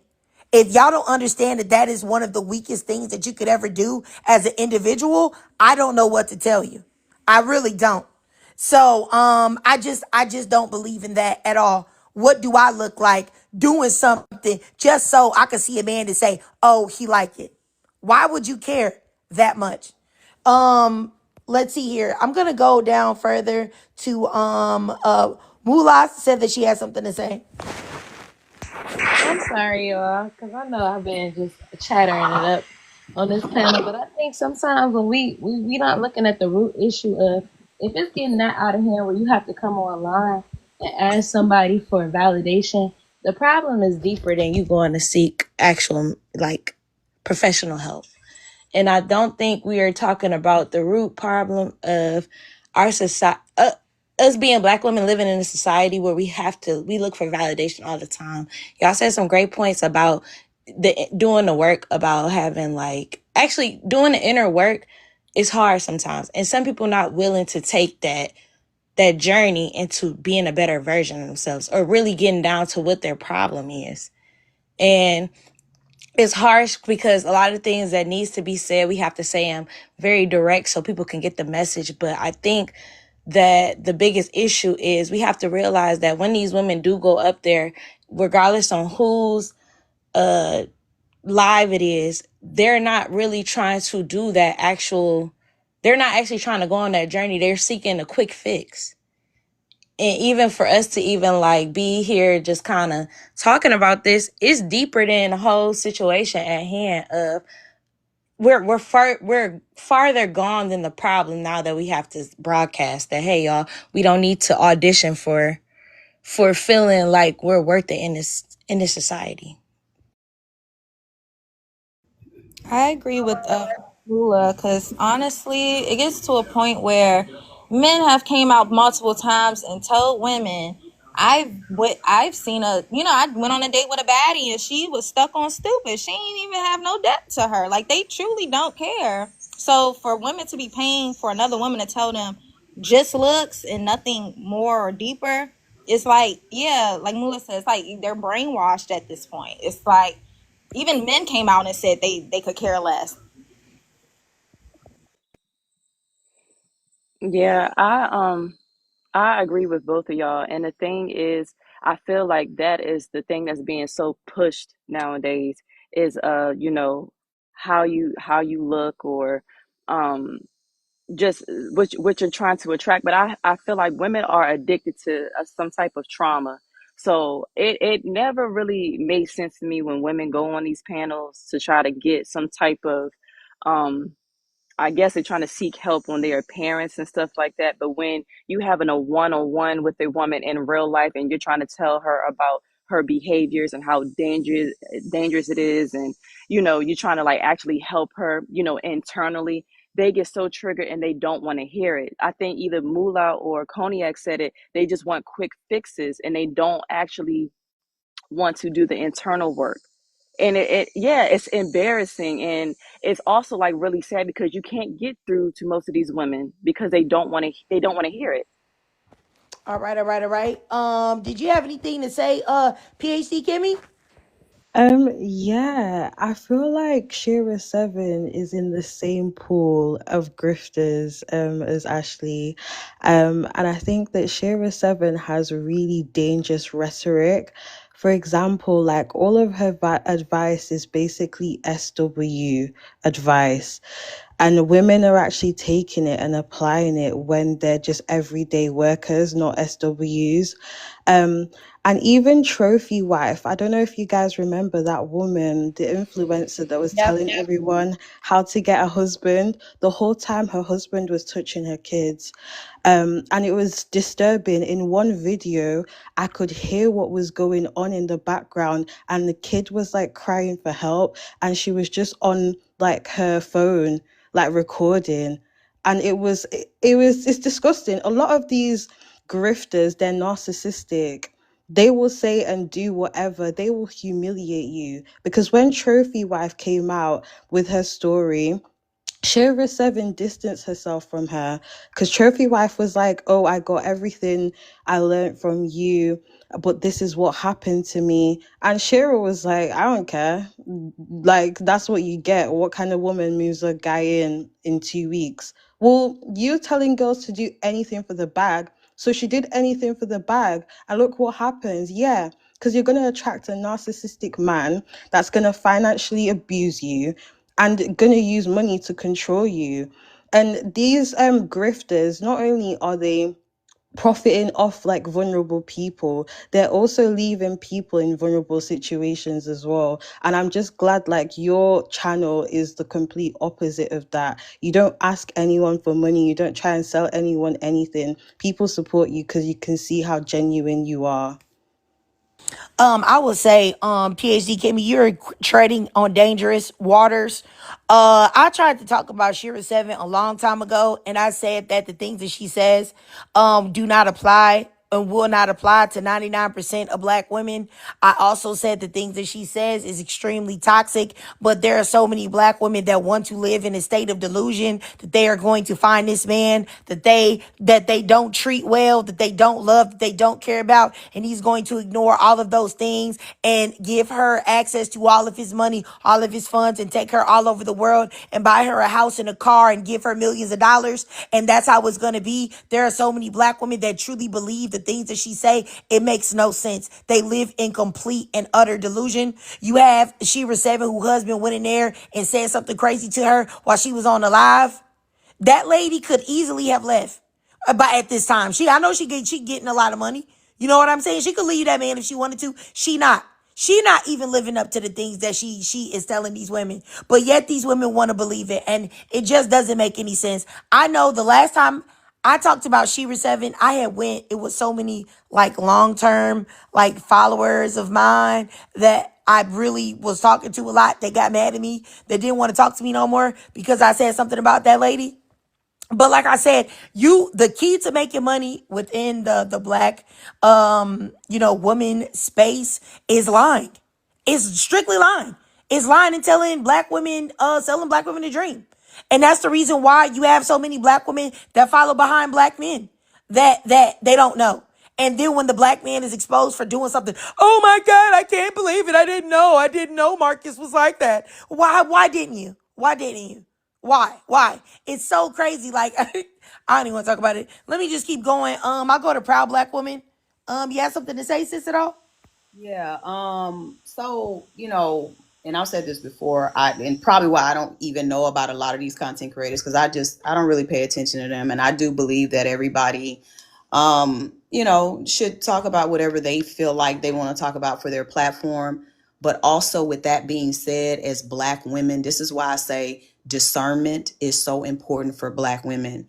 And to me, a lot of black women, in my opinion, are just not using common sense. It's beyond desperation at this point. It's like, for example, we hear black men all the time. And when I say this, y'all know me, I don't just date black men. I date them all. As long as it's a man, he treat me right, I'm gonna date him. I don't care about color. But we know that a lot of black men get on this app and they talk about how they don't want to date a woman with wigs and weaves and all this. That's a damn lie, because I wear wigs and weaves all the time. It ain't stopping attractive, intelligent black men from coming up to me. So at the end of the day, it's like, that's why it's so important for you to have your own discernment and do what you do for yourself, because how we wear our hair, regardless of how it is, some man is going to be attracted to it. If that's what your main goal is, like, that has nothing to do with why a lot of these men, specifically black men, are not marrying black women. We know now that it ain't got nothing to do with hair. It has nothing to do with makeup. It has nothing to do with hair and makeup. It is because the group of men that we have just don't value marriage. And if black women would pay more attention to that and just worry about focusing on themselves and just being great for themselves and having more confidence, that wouldn't even be a problem. So at the end of the day, regardless of who you're listening to, you need to have discernment as a black woman. You know, and have common sense. Black women are the most educated. And y'all have heard me, those of you who follow me, you've heard me say this before. Black women are smart. They are the most intelligent at everything else except when it comes to black men. When it comes to black men, all common sense goes out the window. And that's something that we have to work on, trying to learn to love ourselves, because it doesn't matter how you look and dress. Obviously you want to be, you want to make sure you look decent, right? But what's that? Decent can be anything. You understand me? So if you're doing all that for a man and you honestly feel like, oh, if I don't look this way, I'm not going to get a good man. We see beautiful women getting cheated on all the time. What the fuck does that mean? It doesn't matter how you look. It doesn't matter how you do your hair. It doesn't matter whether you wear extensions, braids, afro, whatever. Women still getting cheated on, no matter how fine they are. So at the end of the day, Black women just need to have discernment and think for themselves and have more common sense. All right, all right, all right. I appreciate you, proud Black woman, and I agree. The only thing that I would add to that is that I also think that Black women don't have common sense when it comes to other races of men either. I see the same stupidity, the same stupid actions, the same irrationality when it comes to white men just as well. Anytime I see a white man say anything about Black women that can even be misconstrued as positive, I see a million Black women in the comments throwing their draws, debit cards, life savings, birth certificates at them. Oh, you like Black women? All the man said that he likes to do is he'll say I like coffee. Does that mean that you want to put some cream in some coffee? All these Black women in the comments acting like complete idiots and brain dead, and then wonder why these white men also hit them and quit them. Also use them and abuse them. Also toss them to the side. Also so many Black women that come up here to tell me that they don't date nobody but white men. And then I say, so how long you been married? Oh, I just be having relationships with white men. Yeah, exactly. Because you brought the same unhealthy attitude that you had towards Black men and you put it right towards the white men. All you did is just get dogged out. Now you getting dogged out in the vanilla form versus the chocolate. And I think that's another thing that Black women got to work on. Not being stupid for anybody. A Black man ain't going to save you. You right. But a white man ain't going to save you either. He ain't. Because if the white man was going to save you, where your white husband at? Where your white husband that's taking you all over the world and giving you all of this money and doing all these things for you? Oh, you ain't got none of that? You ain't got a white man either? Oh, okay. So I guess things ain't working that well over there with them either. And I think that's the problem. I sat there and watched the video and I'm sure y'all saw it that went viral, of that Black woman that was with her white boyfriend. And he sat there and told her that he didn't even know that Black women could be attractive until he saw her. And she's sitting there talking about, oh, that's sweet. No, that's not sweet, baby. He's saying he didn't think that he thought that all Black women looked like nappy-headed monkeys until he saw your black behind. And he thought that you were the exception to the rule. The fact that you could sit there and be with that man and not be highly offended lets me know that there are a lot of Black women that live in delusion when it comes to white men too. Because you definitely wouldn't take that if a Black man told you that. You'll be yelling and screaming, hooting and hollering about how Black men don't hate us and they don't respect us. But because he white, now it's something different. Like, that's another thing that Black women gotta chill. Like, anyway, I think Joniak has something to say. Let me give you 2 minutes. Go ahead. Hey, yeah, okay. Y'all let me know if y'all agree. I think they equate the amount of effort they put on the outer side to have as self-love when they have no self-respect at all, if that makes sense. Like, it's like look what I do for, like, look how I look, but it's like you go in their apartment, it looks a mess. You go in their car, it looks a mess.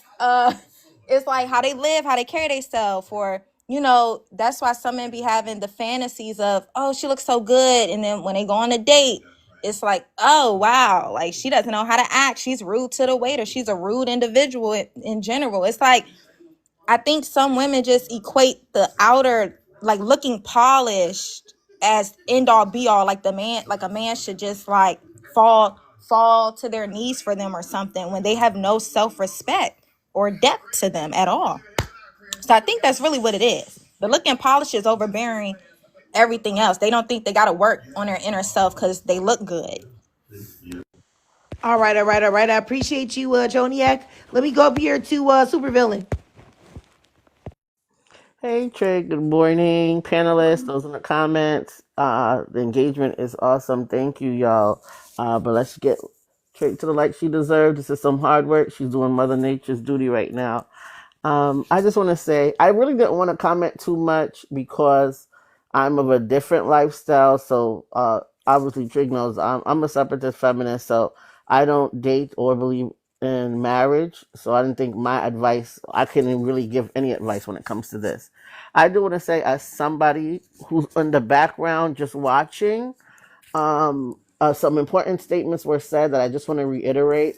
I think one of the biggest thing is the validation part.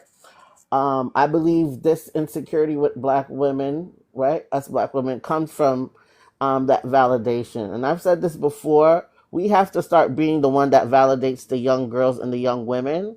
A lot of this is behavior is because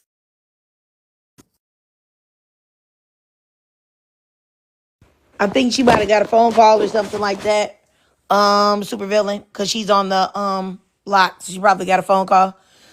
I'll just say, like I said earlier, I really do believe that like we as black women have got to want more, and we've got to want more for ourselves outside of the viewpoints of other people, even the viewpoints of other black women. Who cares what a black woman thinks about you if this is how you want to be, like how you want to present yourself? I just don't believe in respectability. I didn't block anybody. So, okay, go ahead. Go ahead, super villain. oh, I'm so sorry, and I had to take that call. Oh, no I hate when problem. that No problem. happens. I swear my phone is dry until I get on TikTok live. I was just I was just saying that like there's nothing I can really pretty much do for grown women. I feel like I mean, as a grown woman, I'm not gonna tell you what to do. The only advice I can give you is my lifestyle, and I know a lot of women are not living my lifestyle. So, and I don't take it personally. I get it.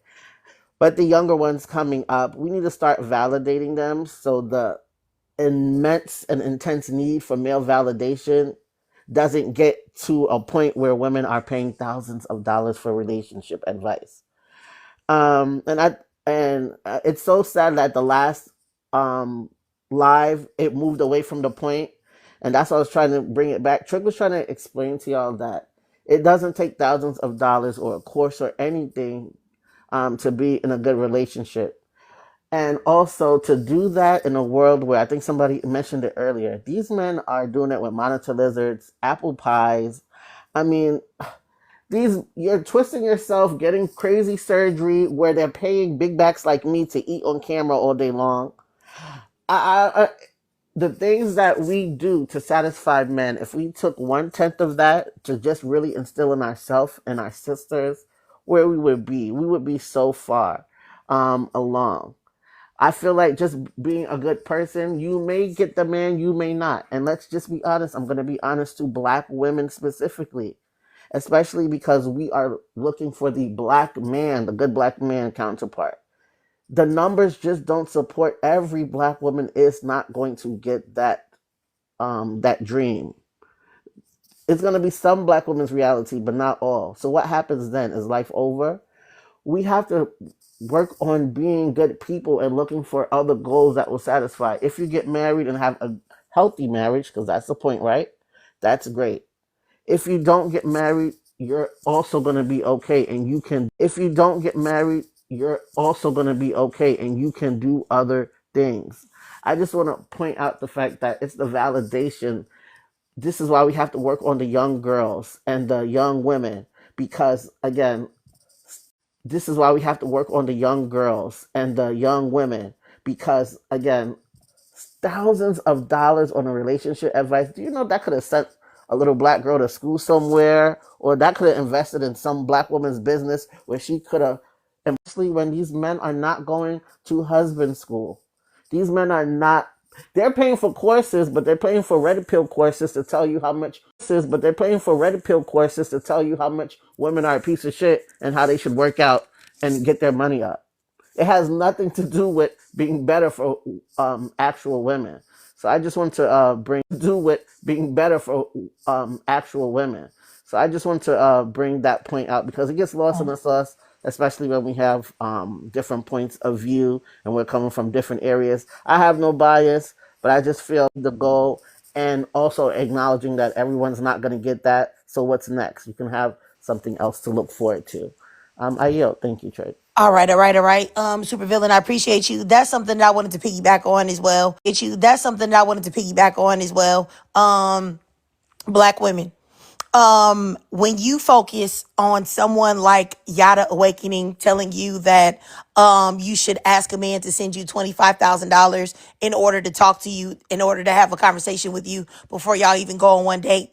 That's so insane. I didn't want to talk about that. But I will say that when you hear all of these crazy ideologies, even like Ashley Dalton and her saying, hey, you need to change all of this about yourself in order to get a man, just like Supervillain was saying, What are men doing? Are men doing that?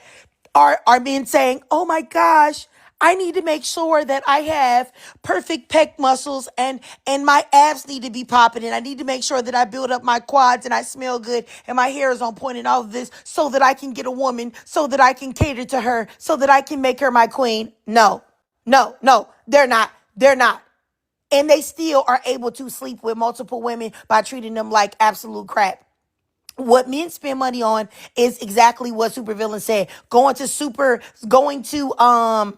podcasters that have red pill content like Fresh and Fit, like the dude that's been exposed for being a baby daddy that was always talking about baby mama, Scarface Mark, or Steph So Cold, or mediocre tutorials, or Andrew Tate, or all these other weirdo dudes that they Satan the Sinner and a whole bunch of other ones where they advise men on the best way to get in your drawers and dog you out.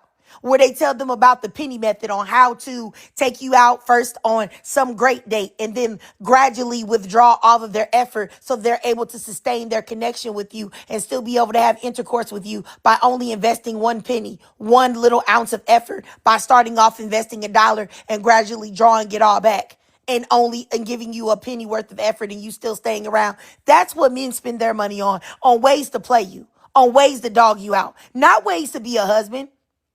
So that right there should make you realize, as a woman, why am I so goofy that I am sitting there thinking about all the ways that I can be a great husband and a great doormat for this man and I'm willing to pay for it when they're never doing that for you? Do you know how lame that is? Do you know how lame that makes you? Do you know how lame it makes you that you will wear your hair in a way that you normally wouldn't just so that a man may pay attention to you on the hopes, because he may not pay attention to you, but on the hopes that he will? That's cornball behavior. And I don't care what y'all say, it's cornball. And you're lame and you lack self-esteem. I know 3 married women right now whose husbands do not play about them. Respectfully, they don't be doing none of that. They don't even be working out. They don't even be getting their hair done. I really wish that y'all would know that a connection that you have with somebody is beyond what you look like on the outside. And this is once again why I feel like when you follow people that have no experience in what they're talking about, that's how you get a whole group of women that don't understand that. That don't understand that the most long-term relationship or the connection with somebody, and that can be not even a romantic situation, it can be a friendship as well, is going to connect on the person that you are and not what you look like on the outside. I really wish that y'all would understand that. Ain't no weave, ain't no booty, ain't no boobs, ain't no nails, ain't no done toes, ain't no veneers, ain't no none of that gonna keep nobody around if your insides are not hitting on what they need to be hitting on. You have a whole bunch of people that never focus on what is going on with you internally. How do you know that all of this stuff that you put in on the outside, the reason why you ain't got no man, if we're making it all about having a stupid man, if why you don't know about that, maybe you don't have that because you're not working on what's in the inside. You're too worried about your skin routine and making sure that your hair and your face and your nails are created and on Eurocentric standards, that you don't realize that who you are is not what you need to be. You need to work on that. But like I said, I just it's very upsetting that I see grown women, and I'm talking about women 30 and up, that are able to be manipulated like this. Y'all should know better by now. Now, I can understand an 18-year-old girl, 19-year-old girl getting got and okey doked by that. But okey doke by this type of thought process, possibly. But when I see 30 and up year old women doing this is downright embarrassing. Downright embarrassing. Downright embarrassing that you would be a black woman and pay somebody $425 to play in your face, to tell you that you're not good enough, to tell you that you're fat and you need to lose weight. Wild, wild, wild, wildly insane. And, somebody that has really tried to tiptoe and be so nice to black women, for y'all to be upset with me but not upset with them, I still can't comprehend it. It's like I just can't even comprehend it. Anyway, let me go down here to Kimmy. You have something to say, Kimmy? Let me see if I send your request. I don't know. She might not be here. Thank you. Sorry, I couldn't reach my microphone in time. Um, I think Ashley Dalton's crazy. I actually saw the video before, like this live, and she was literally being like, "Oh, you like pina coladas? That's get like kind of insinuating that's ghetto," and all the things that she needed to change about herself. And I'm like thinking, what the hell's wrong with pina coladas? Like these women are genuinely scammers, and it's so sad, like because the women on the that one particularly that you had before, she looked a bit younger, and I don't know. I feel like these women are terribly, terribly insecure, and that's what she wants. She wants to break them down so much that they keep coming back to her and back to her because that means more money and more money and more money. At the end of the day, we need to realize that when people see Black women, they see a lick. They see an easy way to get money. It doesn't matter whether it's a Black man doing it, a Black woman, a white man, a white woman. Everyone sees us as a money pot. So like we need to take all the money that we invest in every community except Black women and place it back into Black women's hands and the Black girls who are watching these stupid videos of women telling them how to change this XYZ and go lay on a table to go and secure a man that's going to probably sleep with their friend. I'm so tired of it. It's disgusting because these kids, this is what they grow up seeing. They grow up with social media and TikTok as their parents. So what are we really promoting? Yes, I definitely agree, Kimmy, for sure. Alexandria said in the comments that you're just now hearing lemon drops or ghetto. Girl, what? I love me a lemon drop. Me and my husband went for date night. It was like a couple weeks ago. We went for like a hotel staycation, and I certainly got me a lemon drop, and it was delicious. That's ghetto now too?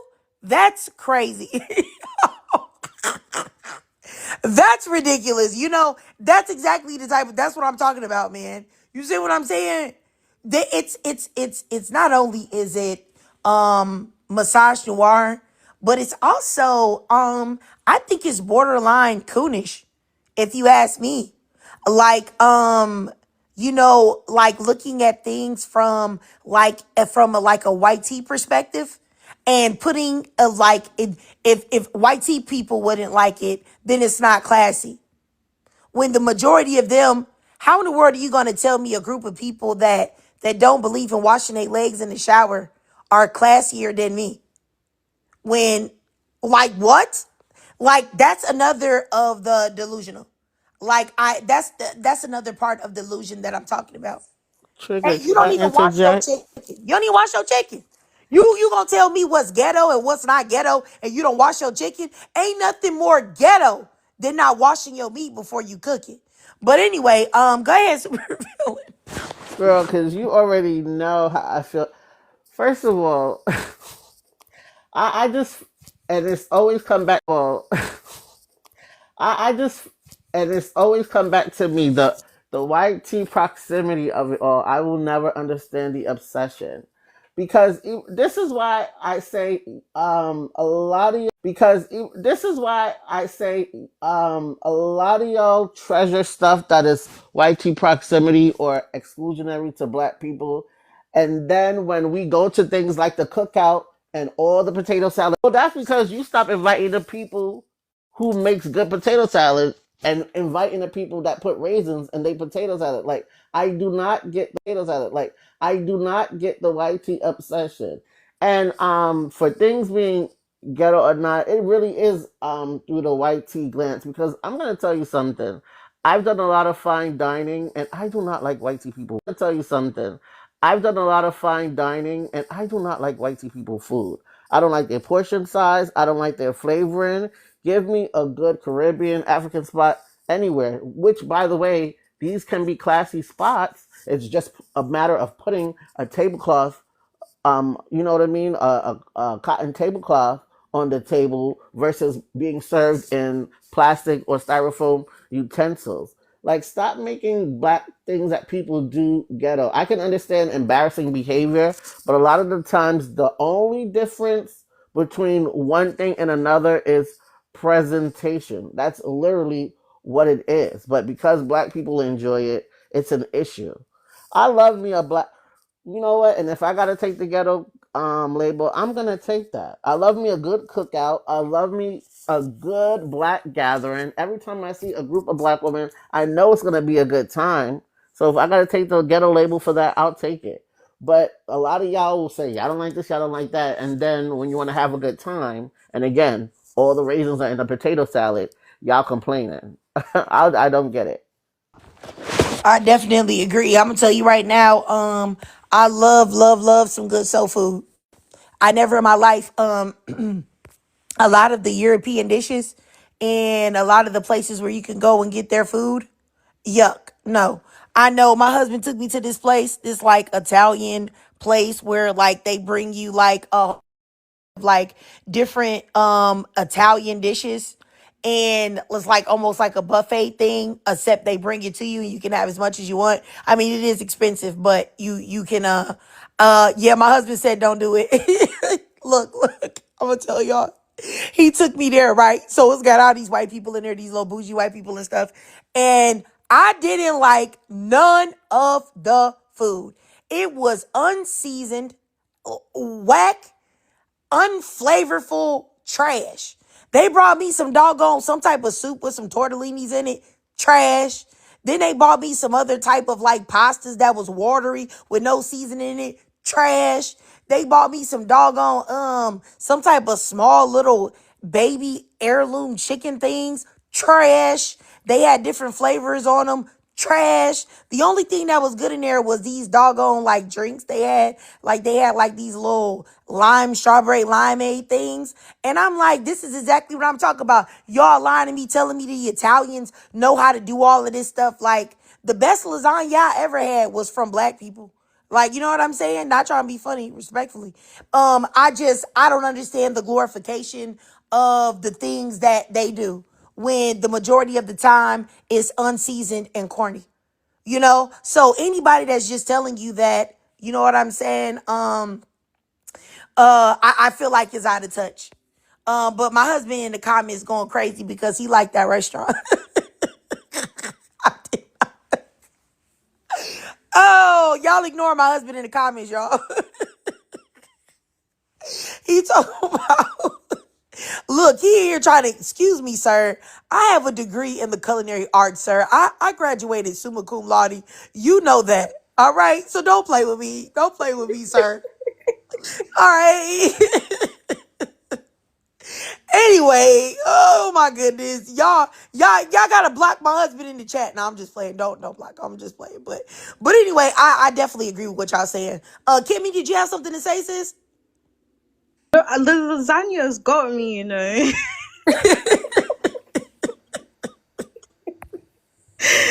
Oh my god! And this is the thing. That was good because it sounded like you said everything was terrible. What did he I eat? don't know, girl. He liked it. I didn't. I don't even know. I thought it was flavorless, honestly. But like I said, I am a chef. I don't talk about that often. You know what Ooh. I'm saying? I did go to culinary school. I do have a degree in that, and as well as others. I just don't talk about it that much online because I try to keep some of my personal life private because I be having like haters. So I don't want people to connect the dots or anything. That's why I don't say I went to school at or anything. But yeah, I don't know. I don't know why he liked it, but I certainly didn't. It was boo boo. If anybody watches my videos when I say drop a 2 in the chat because it was boo boo, that's how I felt. Why are people's food is not that good? And especially living in Britain as well. Oh my God, everything is grey. And they demonize because I'm Ooh. Nigerian. I know. They demonize because I'm Nigerian, like eating with your hands and stuff, but it's actually good for your health. So everything that we do will always be seen as like a bad lens through them. Like the problem is in our community, who we have as role models. Because, for example, like Triggered, your husband, you can tell that you guys are in love. Like my parents wouldn't go in each other's lives like if they had TikTok. Like, do you know what I mean? And they've been married for like 20 years. Like you can tell that you love your husband and your husband loves you. And that's like the role models that we don't have anymore in the Black community. Like we used to have like sitcoms that kind of showed that. We used to have like that So Raven and Black families, but like healthy Black love is not promoted. So I see why a lot of women have gone to divesting. So that's why these content creators have started making money from these women who are now chasing the YT man only to get dogged out by the YT man because they've not realized the issue is within themselves and they need to take the £400 they were going to pay this woman and use that £400 they were going to pay this woman and use that to get better help therapy. Like DM me if you're actually thinking about booking a call with Ashley Dalton, please DM me and I'll give you a better help. About booking a call with Ashley Dalton, please DM me and I'll give you a better help referral link. Okay. Thank you. That's what I'm saying. That's what I'm saying. I'm just glad that like now that I like it's actually I'll be honest with y'all. It was probably like maybe a year and a half ago I cracked the code about what Black women really want to hear and exactly what makes money and what makes you go viral on TikTok and other avenues online, and I could easily do it. I really could. But I just refuse to do it because it's not about the money for me. Of course I'd like to be a bajillionaire. I'd like to be blowing up and have my lives with 5,000 people in there. Of course I'd be lying if I said I wouldn't like that, but I'm not willing to do that at the expense of my morals or at the expense of the Black women, you know what I'm saying, the small amount of Black women that do listen to me. I'm not willing to sacrifice them, because I couldn't live with myself if, I was just saying things that didn't align with me morally, but I was just saying it because I know Black women want to hear it and I know that it'll get me paid. I just can't do that. And sometimes I'd be like, I see other people because somebody said underneath one of my lives that I was like a hater and I was a hater and a pocket watcher. And I was like, you know what? Maybe I am a bit of a pocket watcher because if I see somebody making $10,000 a month or $20,000 a month based on the lies that they tell Black women, I guess I just feel like, wow, like that money it doesn't have to go to me, but it could go to a whole bunch of Black women that are actually really about loving and protecting Black women. I know one Black woman that speaks out, all her platform is based on is Black femicide and what happens to Black women and how to prevent it. And her views are low. Nobody cares about what she has to say. I mean, I do, but she's definitely not getting no $20,000 a month, no $10,000 a month, no $5,000 a month, no $3,000 a month, and I think that sometimes for people that are actually trying to do things the right way, it is a little bit like depressing or sad. And it make you feel like, wow, like, what I'm doing is really not of any value, but because I know that if I came up here and, I decided to start, posting my face and, my life and posting my husband and setting up cameras around the house so that people could see how I actually live and then lying to Black women and telling them that I have the keys to success and all they got to do is do all of these things and get a man. I'm sure that I could make that money too. But I think that that's disingenuous to lie to Black women and tell them that when the majority of men are boo-boo. Respectfully, they're boo-boo, the majority. So your odds of finding somebody are slimmer. So you can't tell somebody that you have the keys because you don't. Anybody telling you that they have the answer when it comes to matters of the heart is a liar. You know what I'm saying? Anybody that's telling you that you should change yourself just to get somebody is telling you to work from a desperate, needy perspective and mind frame. And when you behave like that, you're going to attract men that want to prey on your need and your desperation. And they're going to leave you more empty and broken than you were when they found you. And I think that that's the reason why somebody like Shira Seven can see what happened to the Irish lady whose kids was touched on by this rich man that she was so desperate to be with. She can just look and say, well, that ain't the way I told you to do it. But it is, but that she can disconnect because the love and the care for her audience was never there, you know? But anyway, like I said, yeah, I don't know. Sometimes it can be like I said, a little depressing to me to actually see the way to go. And also, I don't think that this is something else that nobody talks about is that black women still want to hear something coming from a man's mouth way before they hear it coming from a woman. Y'all still frequent men's platforms and like I say, public offender, controversial Shannon, men that have been exposed for doing questionable things to women. Y'all still be in their spaces talking to them, expecting them to protect you, expecting them to love on you, all of these things because y'all are still at the end of the day, y'all are looking for a man to save you. And that's the reason why you don't listen to nothing when it comes from a woman's voice. She can tell you everything that you know that's happening and you know that she's experiencing it as well. And you ain't trying to hear it. It doesn't mean anything to you. It only means something to you when a man says it. And that also is very upsetting to me that happens, but like I said, I don't know. I don't know how to fix these things with black women. I probably won't be fixed. But I just know that moving forward, I will speak out about it more proudly. And I'll say maybe not proudly, but I will stand up and speak about it and not fear like, oh my gosh, are my people gonna unfollow me?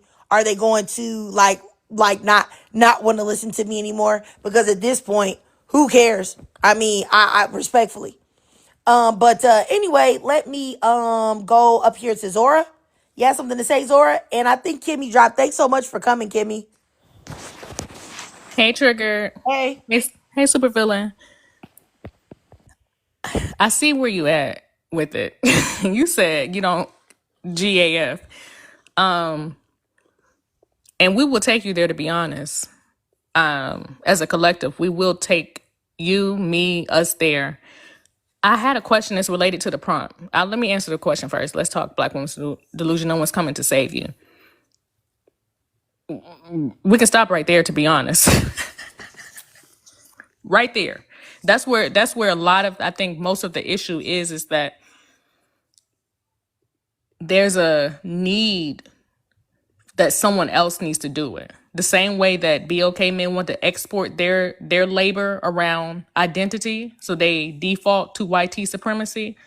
BOK women default to BOK men's sense of self, which is dangerous. I had a question for you. Do you think how does it sit with you around BOK women wanting to hear it more from men? Like, are you following me? Hey, Fana. I'll tell you this. For me, it's hurtful. It's Yeah. hurtful. It hurts my feelings. And I at first I was I was like, oh no, I'm just mad. But then I actually sat down and thought about it, and actually I was sad. Cause I remember when there was a big thing, if everybody knew, like some black women had got into it with I guess public offender and controversial Shannon, and I called myself trying to stand up for these women that I had never spoken to before, but then found out that they were, in men's spaces that were definitely disrespectful to black women. I was flabbergasted by that. And but I call myself standing up for these black women against these men because I was like, I remember being in a live with controversial Shannon, and a black woman was talking to him and she was telling him like, hey, I'm upset because, I don't feel like you protected us as a black man. And I thought that you were going to protect us and all of this stuff. And first of all, I was thinking, why would you think this random Negro Come with a on. ponytail puff would ever protect you? Anyway, does he even look physically like he can protect anybody? No, but that's beyond the guess. I'm not going to do low blows, but I will say it's flabbergasting that anybody would think this man would protect anything. But when he dismissed her, she became irate and she was, going at him. And I was shocked that she would have give so much emotional energy to a black man, A, that she doesn't know. Number two, he got a wife, so the only woman that he's supposed to be concerned with protecting really is his wife and his own family. And it was crazy. It was so many black women in there, hundreds of black women in there. And when I spoke out about him, so many black women went to my page, dogged me out, unfollow me, said Dang. all of these things strictly in defense and protection of him. If the live is skipping you guys, it's probably somebody reporting me. I'll Y'all block tap some the people. screen. Yeah, I gotta tap the screen. And the same thing with like public offender. I had talked about him and the fact that, he had called black women oppressors. When he was talking to like there was a clip going viral of him where he said that basically, only black women could be ghetto. He was like, oh, they were calling my wife ghetto, but they didn't know my wife was white. What does that mean? That's saying that basically black women can be ghetto. Oh, that's it. Not his white wife. She could never be ghetto, but your black behind could be ghetto. And the fact that black women saw these things, you know what I'm saying, and still support these men, it is hurtful to me. But I just realized that at the end of the day, a lot of black women are liars, and they do love men. They do want men. They do love black men. They do hold black men to a higher regard. And that's the reason why their words mean more. And I don't know if it's a subconscious thing or a conscious thing. I don't know if black women are aware of it, but you don't hate black men. I say the majority of black women that come in my pages that talk cash money stuff and say how much they hate black men and black men are this, that, and the third, they don't hate them. They love black men. They're just hoping that their anger can provoke black men to do better. But Yep. they don't hate black men at all. And I think that what's her name? The Real Jane is a perfect example. If y'all know who the Real Jane is, she used to be outside holding up signs, talk about protect our men. We need to protect our men. We need to do this, that, and the third, yelling and screaming at women in defense of men. But once the black men kept letting her down over and over again, she became angry and irate. She was making lies, acting a fool, acting like a little girl, if you ask me. Talking about don't get in my live if you a black man, while looking at her live chat trying to see if black men were there. And black men were like, hey, we know we care about you and stuff like that. And you could tell that she still, all of her actions and all of her behavior was rooted in, Directed them. yes, it was just at them. And she was hoping that if she talked about them badly, that they would come to her and be like, I'm so sorry, sister. I'll behave now. I'll behave. And I think that that's what most black women want. And I it's want to not going to hit you up work. in a DM. Is that okay? Like, would you recognize You said what my? now? I said I want to hit you up in a DM because we've been having this conversation in spaces I've been in and hosting and helping host around that distinction because I think it's important. I think that's where we are collectively. I had to mute myself. I'm sorry. Sure, sure. DM me. No problem. No problem. I'll keep Okay, a lookout because for it. I went through it already. I went through, people can't quite distinguish when you have a love of black woman, how heartbreaking it is that they will unalive you first to protect one, including the misandrist. They Yes. can't quite understand. I mean, I know people appreciate your space because it's obvious that you center black women in a particular way that other people say they, let me not do that. Let me bring that back. Let me stay positive. Your lives center black women in a way that black women I don't think are used to, right? But I know you also are sensitive to like being used to like be to be in their rituals. I had a friend call it the mating rituals between BLK women and BLK men sometimes include that sadomasochist dynamic where the women who are the loudest are actually just trying to get their attention. So I'm with Yep. you. I'm just I'm saying I'm with you, and there are other women who've already kind of like really been through it, and it's heartbreaking. And then to do the work, you have to start distinguishing to make sure. For me, I'll say for me that I'm not a pick me for pick me's, and that was the part that was painful for me. Like, dang, okay. Yeah, I see it all the time. I really do. I see it all the time. Like I, that's why when women like really get like super performative with like their anger and rage towards black men, like I never believe them. Like when they speak in like absolutes, I never believe it at all. Like, because we know that not every black man is bad. I don't think we need to say that every day, but we know that not every last black man is bad. But when they come up here and they talk about every black man is bad, I hate them all. Like, I'd be like, okay, you probably got a shrine to some Negroes at your house. Like, I just don't believe it, because I believe it's all very performative to elicit a certain type of response from black men. But I really do believe that whether that's not going to get black men on board to behave in the way that they need to. I think that black women's indifference, black women, just disconnected from them as a collective, that would be way more better, of giving them no type of emotions, positive or negative, just nothing and We'll nothingness. agree. But yeah, like I said, I don't want anybody to think that I want anybody. I hope that we can make money, and I don't think that there's anything wrong with creators making money either. I'm not trying to hate on nobody or do anything. I just said that sometimes I think it's upsetting that I see black women that I really advocate for give more support to men than they do to me. But I've also come to this conclusion as well. I said this already, you guys, so anybody didn't see it. I am currently writing a fantasy horror romantic novel. And a lot of it, my time was split from me trying to really push forth all of the content on my channel. But I think with all of these revelations that have happened to me, I'm going to fall back more off of that. I'm still going to put videos on my channel, but maybe I'll change it from every day to 2 times a week or something like that until I get my book completed. And hopefully you guys could support that if you would. I'm a great writer. So, and I definitely will promote my book. It is, romantic fantasy horror. The protagonist, of course, is a black woman. It is not, it's got romantic elements, of course. Everybody in the book, for the most part, it'll be focused around it. Well, it is. It's not like I'm not currently writing it right now. It is focused around black people.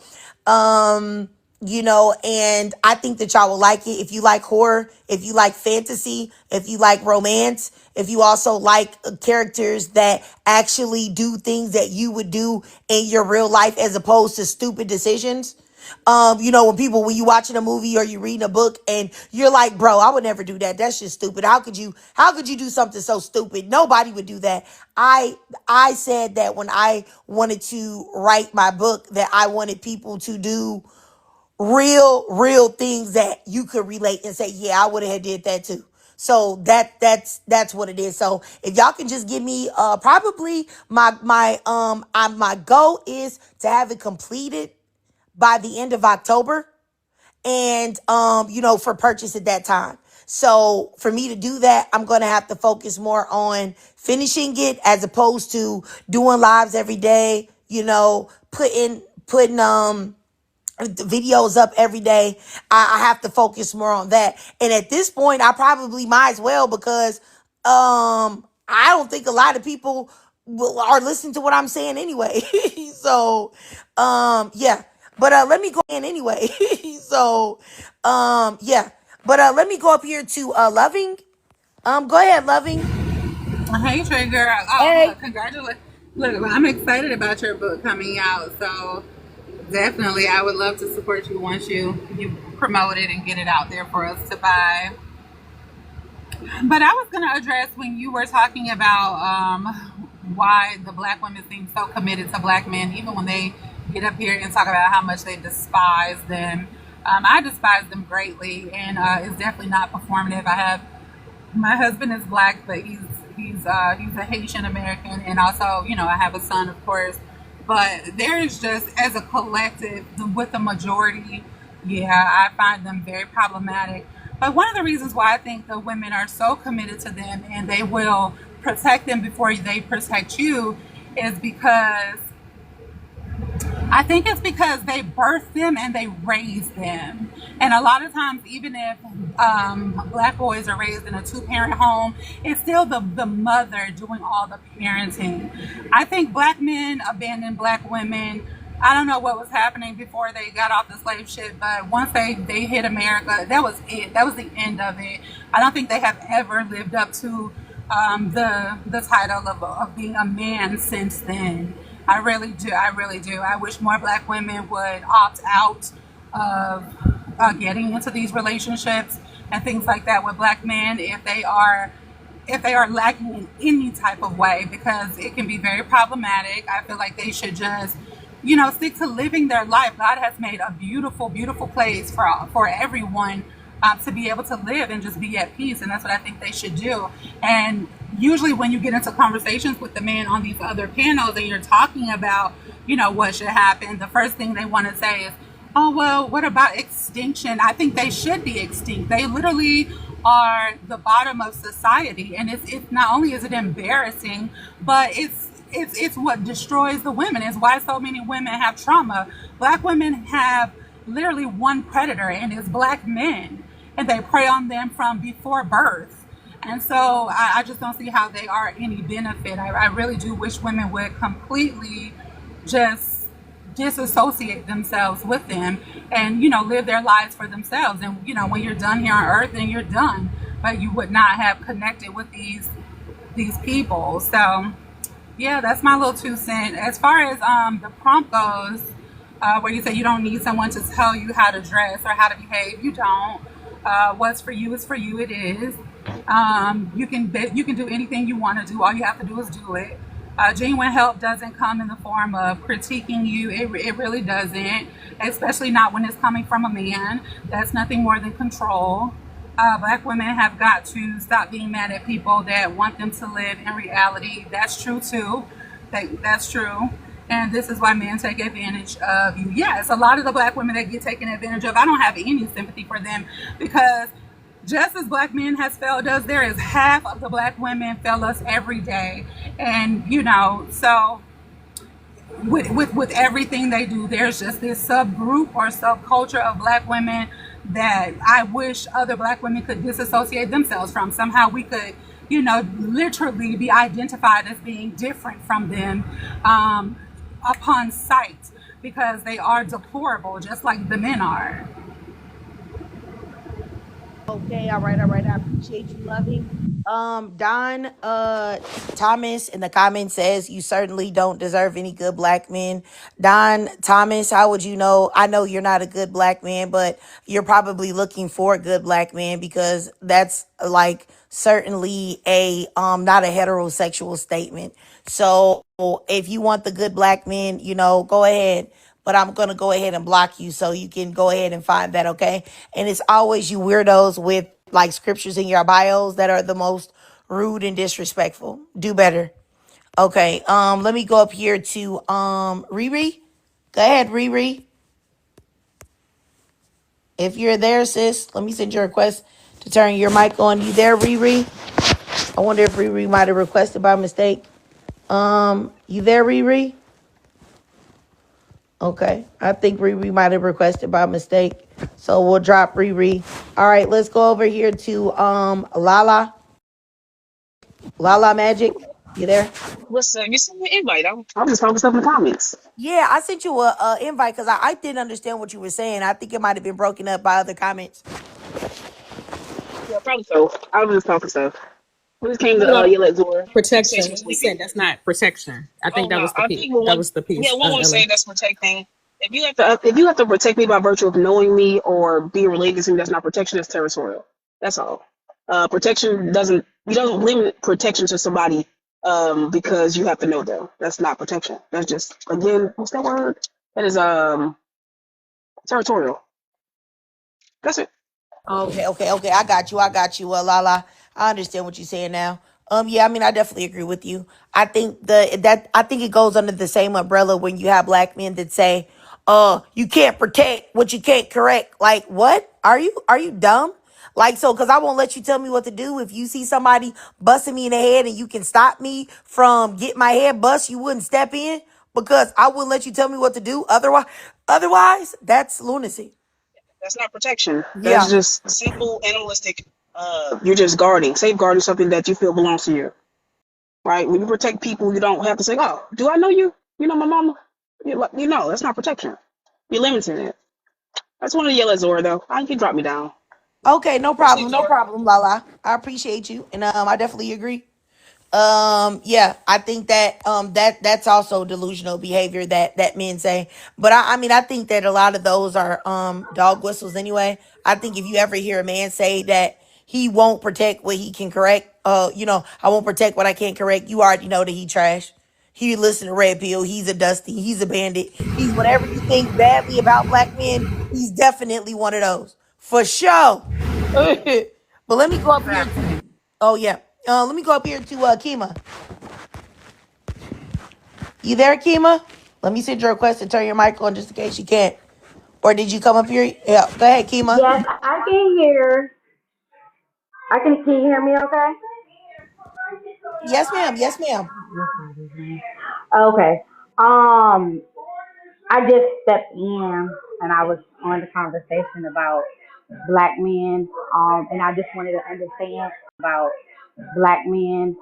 And I just wanted to understand the message. Is the message just more so of just getting staring away from the black men, or what exactly is it that, or what exactly is it that the issue you think it is when it comes to the black community? Because you know this is no offense to you or anybody or whatever, but I always notice that there's a lot of black women that is nowadays saying, stay away from the black men. It seems like everything is just like a black issue. So I just want to touch on that. Oh, okay, okay. Yeah, I got you, Kima. I'll say this. Personally, I feel like I don't think that I don't single out black men. I think if I was to give a percentage, I believe 75% of men in general of all races are probably not men that you should entertain. And 25% out of the collective of men in general of all races. Now, some people don't think that my number is too high because I say 75 bad men, 25% possibly good men that you could get with of any race or any demographic. But that's just my opinion. Now, I mean this to all races. I don't mean just strictly black men. However, I do talk about black men specifically because I'm black and there are unique things that go on in the black community with black women at the hands of black men because black women most of the time still date black men, interact with them, date them, have children with them, marry them if they do get married, which is a small percentage, the most. So it's best if you are hold on, you guys. Let me see if there's some men in here. If I have any that need to be possibly blocked, because it's probably somebody like recording. If you got a blank page, I'm gonna block you. I'm sorry. And I'm gonna keep doing it. But if you guys could just keep liking the live, keep tapping as much as you can, that will it will help. So anyway, what I was saying is as far as about black men, black women, our femicide rates are the highest out of anybody. Being a black woman, you have a 7 to 10 more times higher chance of being unalived by an intimate partner or by a man in your community if you're a black woman. Black women are the most likely to be unalived. The most black women make up a very small percentage. If I'm not mistaken, I just forgot the stat. My mind is going blank. I think black women make up like forgot the stat. My mind is going blank. I think black women make up like 10% or something like that of the population of women, yet make up 65% of the unalivings of women. I gotta get that stat again. I gotta get that stat again because my mind just went on vacation. But don't fact check me totally on that. But it's something around those numbers. Like we make up a small percentage of the whole collective of women here in the United States, but the majority of the unalivings. And the majority of the time when a black woman is unalived, she's unalived by a black man. There are reasons and causes for everything that happened. There's a reason why black women are the most ex-trafficked. the most unalive, the most raped, all of these things, there are reasons behind it.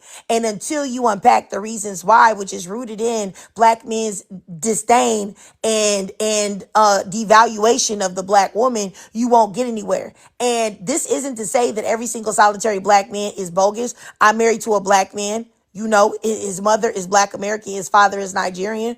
You know, I'm not here to say that every black man is bad. Like every day you get online, you see a black man talking about black women are baby mamas, black women are mean, black women are nappy headed, black women are this, that, and the third, tearing black women's image up in front of the world. And that Yeah. is, you know, regardless of if black women want to admit that or not, other races of people are seeing, you know, regardless of if black women want to admit that or not, other races of people are seeing that, and they use that rhetoric and weaponize it against black women. You know what I'm saying? That's my whole point right there. Because even though You know what I'm saying? that's my whole point right there. Because even though we do have a lot of men that just hate women in general, but they of course despise black women because they hate their mothers. So every woman they encounter, it remind them of that. It just, it fuels their anger towards black women. But what I can say is that it seems like every single time, these debates are being said or done, like you said, other races are just looking and laughing at really all of us as a black community, as a unit, that's literally always downing their own community. It's always, a black problem or a black issue that's being said. So me, if I was another race, I would be looking like, shoot, half of the stuff, what I'm saying, we can always just put it on the blacks because they're gonna go at it anyway. There's no need for them to even chime in on certain situations. But yeah, that's just pretty much that on that. I decided to, because I only dated black men. I never dated outside of my race. And I'm raising boys, so it's difficult when I see, a lot of people always just generalizing every single black man as like a bad man. I do feel like every situation is like it is situational, and your upbringing and just the things that's influencing you. It's so many factors How that do how go long have into you it. how long have you been married, Kima? I actually decided to not get married. Okay. I'm actually I'm at a place right now where I don't want to be married. At least not right now because And I you have two sons? I have three sons. You have three Yes, sons. They by the same father? yes, Okay. So this is my thing, Kima, when black women say things like this, is that um if you I assume something negative to have happened that you are not with the father of your sons. not I don't want anymore. to be No, too presumptuous. no, you're fine. But I'll say that there are black women like yourself that have had negative experiences with black men, and then you will question why there is a certain perception of black men or why it's being said. The reason why it's being said is because these things are happening to not just you, but millions and millions and millions of other black women are having the exact same experiences that you are having.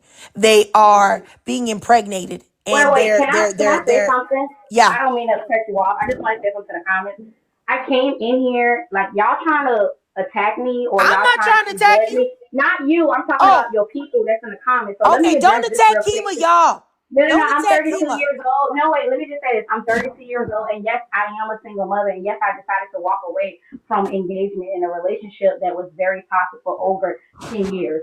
So instead of judging me, instead of trying to attack me, why not just give me tips? Why not DM me? That's what I be saying about the quote unquote black community. Y'all say y'all so feminist and y'all so for women. Why are you attacking me? I'm a young woman in my 30s that's still learning, and yes, I do have three sons. So if you have advice or if you have anything that you want to provide to me, I'm open to getting it. But for y'all to Kima, like Coach Kima, T, shut the fuck Kima, up. Kima. Let me say this, sis. And I'm gonna raise my sons. Let me say this, Kima. Hey, everybody, please, don't get on Kima in the chat. I can't stop y'all, That's another but big don't. thing. I'll just say this, Kima. I think that the reason why you're getting the reaction that you're getting is because I think at this time, with the way that there is so much widespread disrespect towards the black woman, and it's not even if we want to talk about like, online presence and things like that. We don't have to. We can talk about things that are more tangible, like the black femicide rate that's been increasing every year, and other stats to show that there is definitely more disrespect and more devaluing of the black woman that is coming up every year on, at the hands of black men. I think that black women are tired of seeing black women place themselves in any sort of defensive position for black men. I think that's what it is. I think that if you position yourself in defense of black men with the way they are behaving right now, I believe for a lot of black women, it automatically they look at you as almost in opposition to black women. Because there are very few spaces that are male centered, like where there's just men at, where men come in if they're talking about black women, and those men come in and say, you know what, stop talking about our black women like that. It's not all our black women. And if there is one black man that comes up and says something like that, he's immediately swarmed, you know what I mean, and called a simp and things like that. So I think that when coming in spaces, where it's just women there, it's better to speak about your experiences as opposed to trying to place yourself in defense of black men, because there's a reason why black men are getting the reaction that they're getting, and I do believe that black women's anger, their disappointment, all of those things are in a direct, it's a reaction. It's because of something that the men in our community are doing. And Correct. black women were not the ones that started an entire genre of music to degrade black men, to call them 304s and luts and say that they're only worth what's in between their legs. Black men started that. You know what I'm saying? And it's a whole other things that we can talk about that are tangible that prove that the disrespect is very unequal. It's very uneven. And it's not coming from black women's side. And I will say that I think that most of the time when there are black women having conversations and they're speaking about black men, I think the majority of black women know that it's not every single solitary man, that it is some black men that are not like that. But we're speaking collectively, you know? Exactly. Exactly. Now, I never dated outside of my race before, so I don't know if you have like I have um not. yeah, not okay. Is it something that you would do, or you just I'm married to a black man, so I've been married for 15 okay? years. It'll be 16 this year, so I won't be married to nobody. If something ever happened, which it wouldn't, but if it did, I would be single for the rest of my life. There's no way in the world I'm going to get lucky twice. So I would never do it again. So yeah. But what were you saying about that though? I didn't understand the correlation. Oh no, I was just asking, just because I know a lot of women haven't experienced um dating outside of their race. Just, I guess to compare the difference. Well, it's a lot of black women that's in the chat that have dated. I know they have dated out. Um. Well, I think Loving has something to say. Go ahead, Loving. I think Loving wants to say something to you, Kima. Go ahead. Hey, Go yeah, right Kima, I'm ahead. sorry. Hi, Kima. I'm sorry if you felt to ask. I wanted to say two things. One thing, and this is not about Kima, but when Kima mentioned having three sons, that's what I was talking about earlier, how because the black women birthed these men and because we raised them or they raised them, that I think that that's part of the reason why they feel so protective of them, even when, and not your son's Kima, I'm just talking about, black men in general, even when they turn around and become the oppressors of black women and, the unalivers of black women and things like that, they still have some type of grace for them. But in regard to dating, I've been married for 27 years, so I've been out of the dating game for a long time. But before being married, I did used to date interracially. What I would say is I feel like if you have the question of whether or not you think someone else thinks that you should be dating interracially, I think that maybe it's probably not the best time to be dating at all, because yes, men in general of all races and things like that can be very predatory towards women, and so until you are healed or have grown from your circumstances, I don't think that you're likely to, to just look up on someone, because we exude what's going on with us, and we wouldn't want you to attract someone, or someone to be attracted to you because they see your vulnerability. So I would say no I'm matter sorry, where love. you just I don't mean to cut you off. I'm sorry, and I don't want okay. to keep all about the comments, but I just want to address this and just say this because I know we could be going off topic just a little bit. Um, Me being a mom of three boys does not make me feel like I have to give them grace or anything like that. To me, it makes me want to be the complete opposite. Because I've experienced a level of toxicness. I experienced certain things, as a young adult, as a woman. And so I'm a woman before anything. So again, I'm seeing some of the people, even Zora, whatever your name is, saying little things without knowing a certain level of Girl, someone's story. So to Trigger, you me, know I'm I gonna just respect feel your like, mod, let me baby. finish. So to me, I feel like at the end of the day, we all got a story here. I am like I said, 32-year-old woman who has three children. And yes, I was in a relationship with their dad for a long period of time and was on my way to being married. But sometimes, and he's my high school sweetheart. So y'all got to understand the mind of a little teenager, but experiencing adult situations and how certain things can take place. And you may not even understand what you're going through, but you do have a moment once you separate yourself from a situation that's not good for you to understand what is happening. And also the world that we live in now got to be added on and included.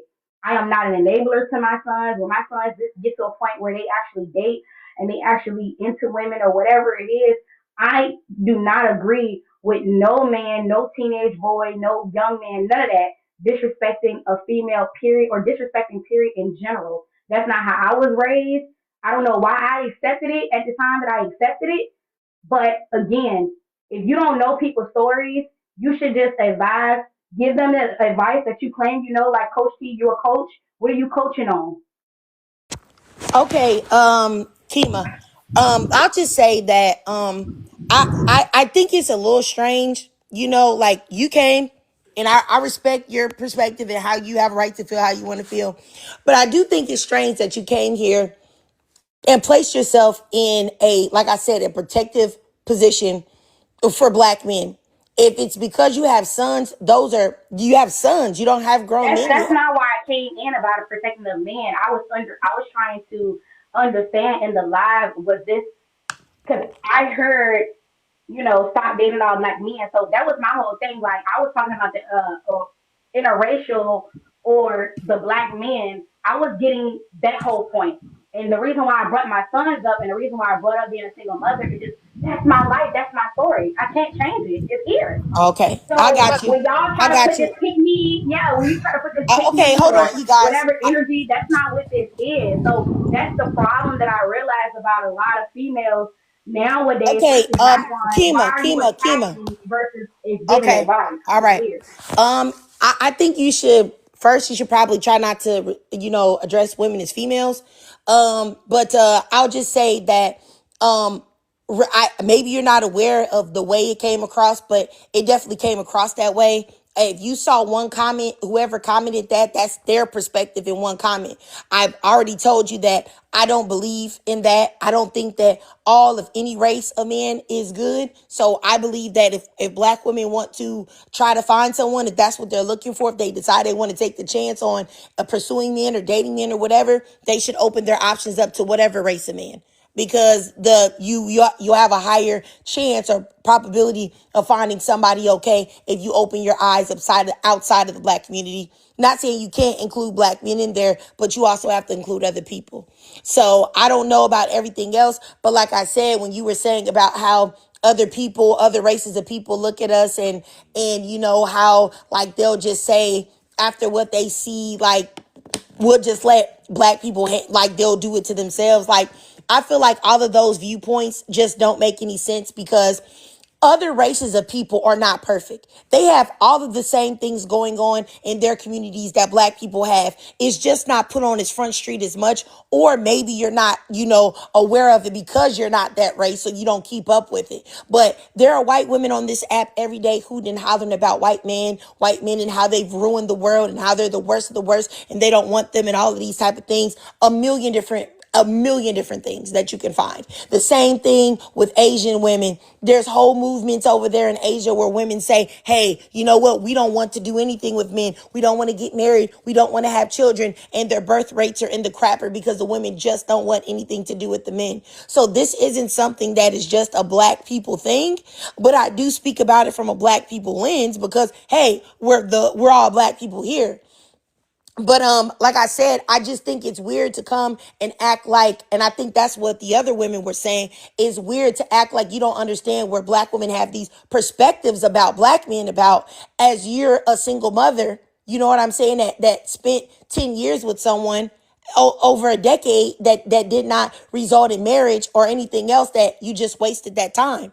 I think that that's where we find the disconnect coming from, because you've had the same experiences that these other women have. That's the reason why they're upset and angry, because of black men having the capability of doing these things. So I think that's where it's so many, and I do believe that's the reason why black men don't do better. Not every black man, but I'm saying the collective of black men don't do better because they know that they can do a black woman the worst way, have her waste 10 years, impregnate her with 3 children, her not be married and not have anything to show for it, and she will still get in alive and attempt to defend the collective of them.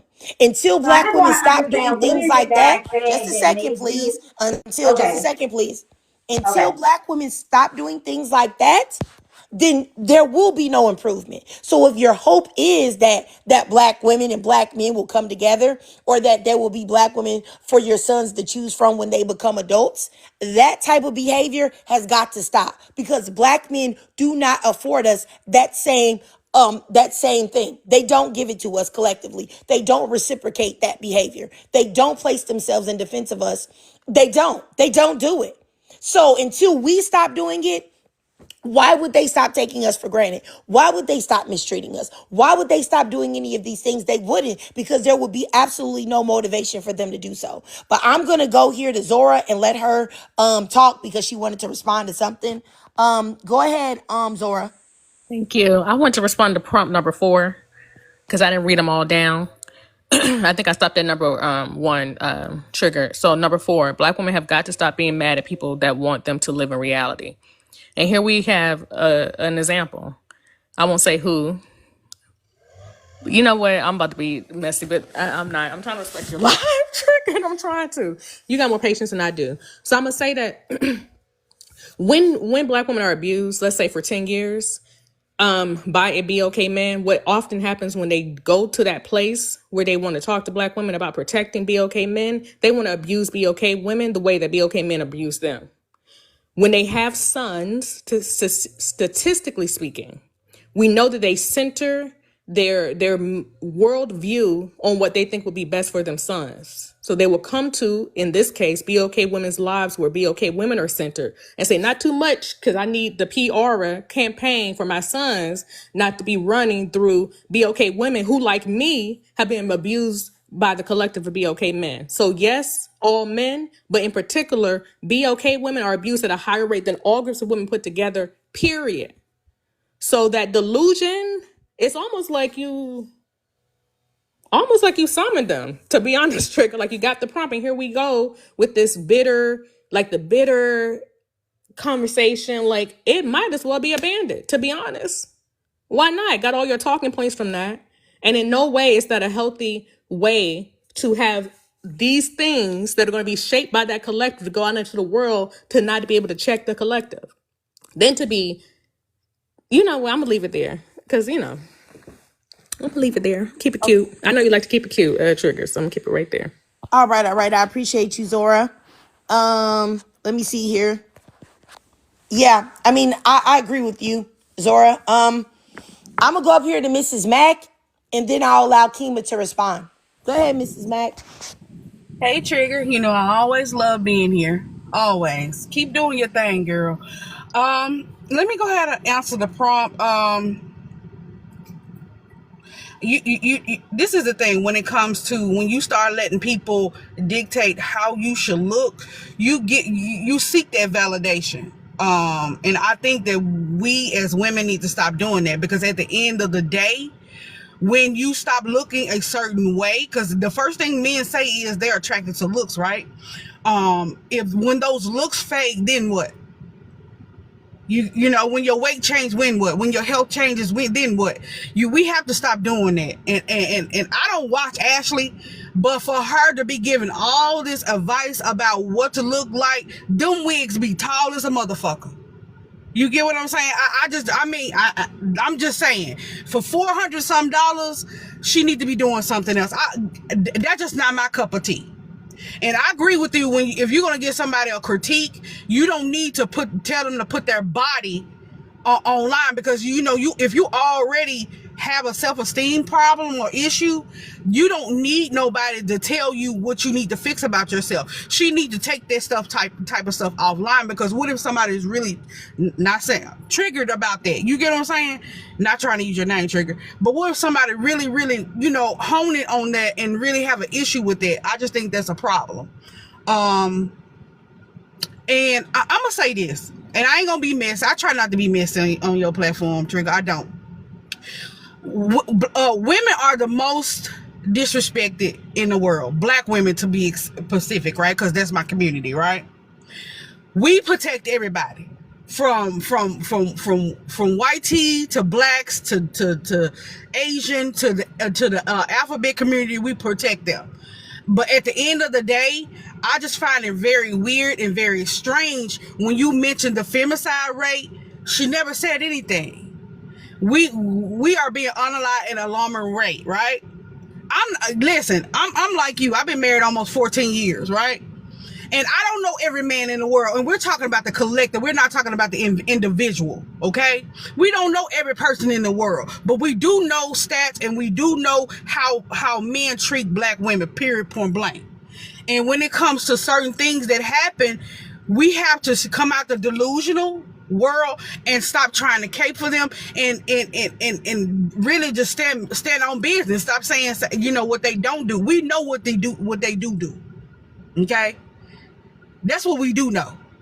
And I don't know. I thought it was gonna be a little. I thought she was gonna say something a little. I'm talking about you, baby. I thought you was gonna say a little bit something different. And we're not talking about you. We're talking about the collective. I think we just need to get out of the individualism and get to the collective part of it. And I'm gonna end right there, because I know my time is up. All right. I appreciate you, Miss Mack. It's always good to see you. I'll just say real quick that I think we can just think about this. This will give you something tangible to look at. When people say, because I noticed that a lot of people will say, like, they'll be like, all I see is black women bashing black men. I don't see black men bashing black women. Okay. Well, think about Kevin Samuels, who is no longer with us. He still has 1 million plus subscribers, right? That's somebody who definitely bashed black women. You can tell there's a difference in the support. Let's talk about Cynthia G. People that say Cynthia G is a black male basher or whatever, I don't believe that Cynthia G bashes black men. I just believe she just tells the truth about the collective of black men. But Cynthia G has 78,000 followers on YouTube. 78K. And before she had her page shut down, she only had like 101K. Versus 1 million of a man that bashed black women. That should show you about what people respond to more than in this society and in black culture. People respond way more to the disrespect and degradation of black women than they do black men. The creators that really speak out about black men don't even get that much of a following. The ones that worship black men and uplift them get way more followers, because that is what the culture is geared towards. So hopefully you understand that by giving more of a tangible perspective or tangible thought. But did you have any response, Akima, to anything? I'll let you speak as well, sis. Yeah, thank you for allowing that. And at the end of the day, I respect your live and the women that's up here, because I'm sure y'all all are older than me and probably experience way more than me. And I know you mentioned that you are married, so I'm assuming that your man respects you, which is amazing. I don't want y'all to take what I said as a way of me, not understanding that there are a lot of black men out here that has been tearing down a lot of black women. My only point that I was making was just a black on black, the black versus black. It didn't have. I didn't put no women on there. I didn't put no man on there. Y'all just took what I said and made this a thing of me trying to protect all black men when that's not the case at all. I would never sit up here and be delusional, as y'all say, and act like that's not the case that's going on, because it is. Um, and I respect everybody's opinion and what you said. It is what it is. I personally just feel like my situation is why I feel the way I do. I don't protect men, especially if they disrespecting women. I would never go for it. However, I don't feel like there's a resolution that I'm getting out of this conversation. There's no advice. There's no uplifting. There's no none of that when it comes to anything. It's just more of a bashing thing. Oh, you got three sons, so you gonna protect them. You gonna this and that and the third or whatever. It's just more of a judgmental thing, and I don't like it. I don't like what's going on right now. And if y'all want to rebuttal to what I just said, because that's just what it is, y'all can. The I'm rebuttal is here, you can leave. Okay, hold on, but it's Zora. not your live. Just what? Sorry, Yeah, Trigger. hold It's not on, your Sorry, live. baby. hold on, you Sorry, guys. sorry. I'll just say this, Kima. I don't mean to bash you. I really don't. I believe that Hmm. black women, and not just you, me as well. I believe that black women as a whole have been collectively indoctrinated to support black men and to defend and protect them, even if they're not aware, even if it's on a subconscious level. I don't necessarily think that that is something that is your fault. I really don't. Now, the other women that are on the panel may disagree. I don't And that's know. But fine. I will Yeah, say that's my fine. intention is not to degrade you. My intention is not to do anything or make you feel any type of way about yourself. The only reason why I said the things that I said is that I wanted to challenge you to think critically about not only your experience, but the experience of other black women and why things are happening. Because when things are happening and when things are going on, there's a reason why these things are going on and things are happening. And then what you said, when you said that like these things are, is happening is just black on black. The reason why I wanted you to understand is that because I stay plugged in to other groups as well. Right? I'm in Hmm. a lot of Facebook groups, lurking underneath a male profile, red pill groups, black male empowerment groups, a whole bunch of different things. I even am joined to a whole bunch of the white ones, the Asian ones as well. I got a whole bunch of different profiles because I started doing this like maybe like 2 or 3 years ago to collect data about the state and the mental state of men. And I will say that these things is not black on black. It may be that sometimes more low key, because black people are always extra, in my opinion. I feel like we as black people, that's the reason why everybody wants to copy us, because we do things a little bit more extra. However, these things are present in all other races and all other communities. You have white Christian nationalists right now that have their hands in the politics here in the United States of America, talking about women are only good for birthing and that women shouldn't be voting or doing nothing. They should be just up under a man. And if they not up under a man, they shouldn't even be able to have no food or nothing else. So these things are definitely present in other, demographics and communities. It's just that because it's nothing but black people up here, what we look like talking about white people all day. What we look like talking about white Hispanics. I've talked to many white Hispanic women that talk about how they have been indoctrinated to put men first. And they're tired of it. They're Hmm. tired of doing this. They're tired of being treated terribly by their men. That they're tired of their men touching I their agree with daughters that. because it's a cultural thing that they do a lot of that with their kids and stuff like that. No disrespect to nobody, but that's what they told me.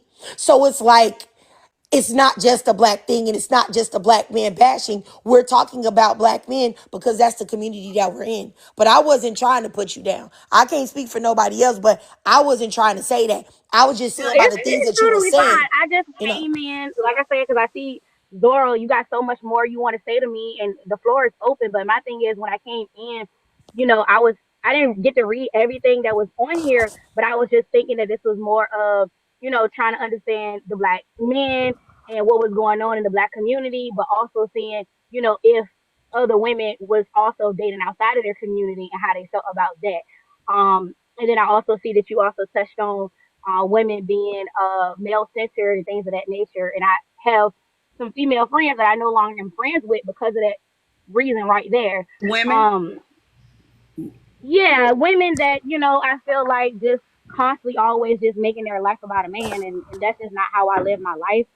Um, and I know Zora, like I said, I don't want to keep addressing the comments, but you keep saying like lead a live, lead a live. I feel like if she wanted me to lead a live, she would have been dropped me. And if you do want me to lead a live, that's perfectly fine. Like I said, I'm a young woman that's just getting on TikTok, just interacting and You with said other you people. said how old are you, Kima? You said you're I'm 33? 32. Yeah, I'm 32. 32. I mean, Yes, I don't feel like I mean, I'm older than you, but I don't think old enough that our mentality shouldn't be equal. Cause like in your 30s, you're not a kid no more. You should know what's going on. exactly. You know what I'm saying? And that's my whole So point. And that's why I'm on here. yeah. Because But I would say as far as checking for the black men and figuring out what's wrong with the black men, respectfully, that's not the black woman's place to do. We're not black men. Black men are everywhere yelling and screaming about submission and being the kings and the leaders of the black community. So any issues that they have to be resolved within themselves. That's not something that we can do. You can't change a man. You can't tell him what to do. You can't get a man to love you. You can't make a man make a man marry you. You can't do none of you're that. right. And all of You that is can't. lying on black men. So the only thing that we can do here is encourage black women to do what's best for them, which is if you're looking for, let's say you don't want to date out, you only want to date Yeah, give one. me some advice. I talk about on my page, on my channel on YouTube. You can go click on my page. I have a YouTube channel. The link is in my bio. I talk about the ways that black women can vet men to look at potential problematic behavior, all of those things. We can do that, or to avoid types of men or archetypes of men, or to not have children by men if you're not married, to not have intercourse by men if you're not married, to abstain so that you don't find yourself in a position of being a baby mama, or you don't find yourself in a position of wasting so much time for a man. I tell women you shouldn't even wait. 10 years waiting for somebody and not being a wife is insanity. So I will say that those are the things that I tell women to help them level up and to help them do better. But to talk about black men and their psyche and what's wrong with them, that will never help anybody because we're not black men. We can't control what black men do. All we can do is control our reactions to it and watch out for the black men that are problematic. So that's all we can do here. You know what I'm saying? This isn't And a I place where, appreciate that. That's yeah. all. That's all I came here for. Like I don't know what all the extra stuff came in the beginning, Hold but on. like So I Here, appreciate I'm gonna let Zora how respond to you you, broke that Kima. down and how you know what I'm can I saying. say Just one thing before came she in go and said off? what you say. I appreciate that. One thing you need to do, Kima, is you need to see women as women and not females. And I don't think you know the correlation between the two because we have fought so hard. A female can be a plant. A female can be a dog, and that's what men address us as female, and that is downgrading us as women. So first, you need to do that. I'm not trying to bash you, and I ain't gonna go long winded. That's the only advice that I need you to. I know the difference. If it, okay, all right, I'm gonna go on mute. All right, I'm gonna let Zora. Zora, you can Listen, go ahead and respond, Zora.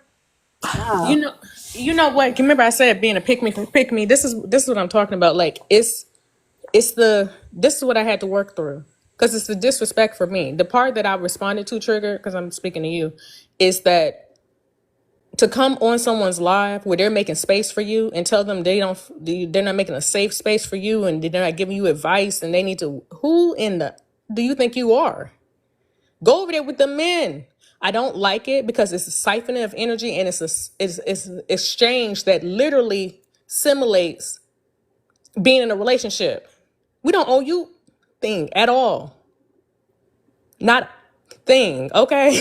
Because I know Sugar girl, don't cuss on bye. her I'm live. done talking to Not you. not I'm one actually done talking to you. Thank you. not one thing. And for her to say female and woman and she know the difference and still use female tells you everything you need to know about her. Some women are not just pick me's, they're bottom B's. Let's just do it like that. Can I do it like that?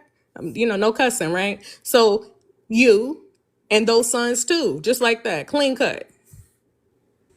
All right, Zora. You guys, I hate for this interchange to be going on, but honestly, I understand the perspective of Zora and Mrs. Mack. I don't know, what your motivation was in coming up, Kima, but hopefully, you know what I'm saying. You took something from what we said. If anything, if you didn't take anything else since you asked for advice, I would just say moving forward in the future.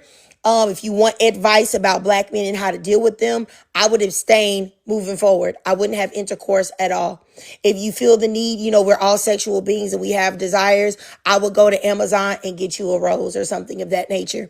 Because to be 32 with 3 children and no husband and to Yeah, be a I don't baby date. mama, and to be a baby mama here advocating for the very men that left you, I'm not is advocating for the disturbing. men. Is disturbing to say the least. So that's something It's that disturbing that y'all wanna. that's please stop, Kima. I've done nothing to disrespect you. You asked for advice and I'm giving it to you. So moving forward in the future, what I would do is, like I said, I would go to Amazon and get myself a rose or a bullet or something like that. I would close off my womb. I would not have intercourse with men. I would tell men from the very beginning, if you're dating black men, that you will require marriage before they get a taste of anything that you have going down waist below. And that's what I would do. And I think that that would be the best way that you could move forward and possibly find the black man that you are looking for, that you hope to achieve.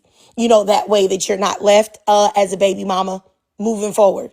Things will probably be more difficult for you because a lot of black men right now are spreading the rhetoric that single mothers and women that have multiple children, especially 3, are unworthy. I don't believe that that is true, but I do believe that that is the rhetoric that black men are spitting right now about black women.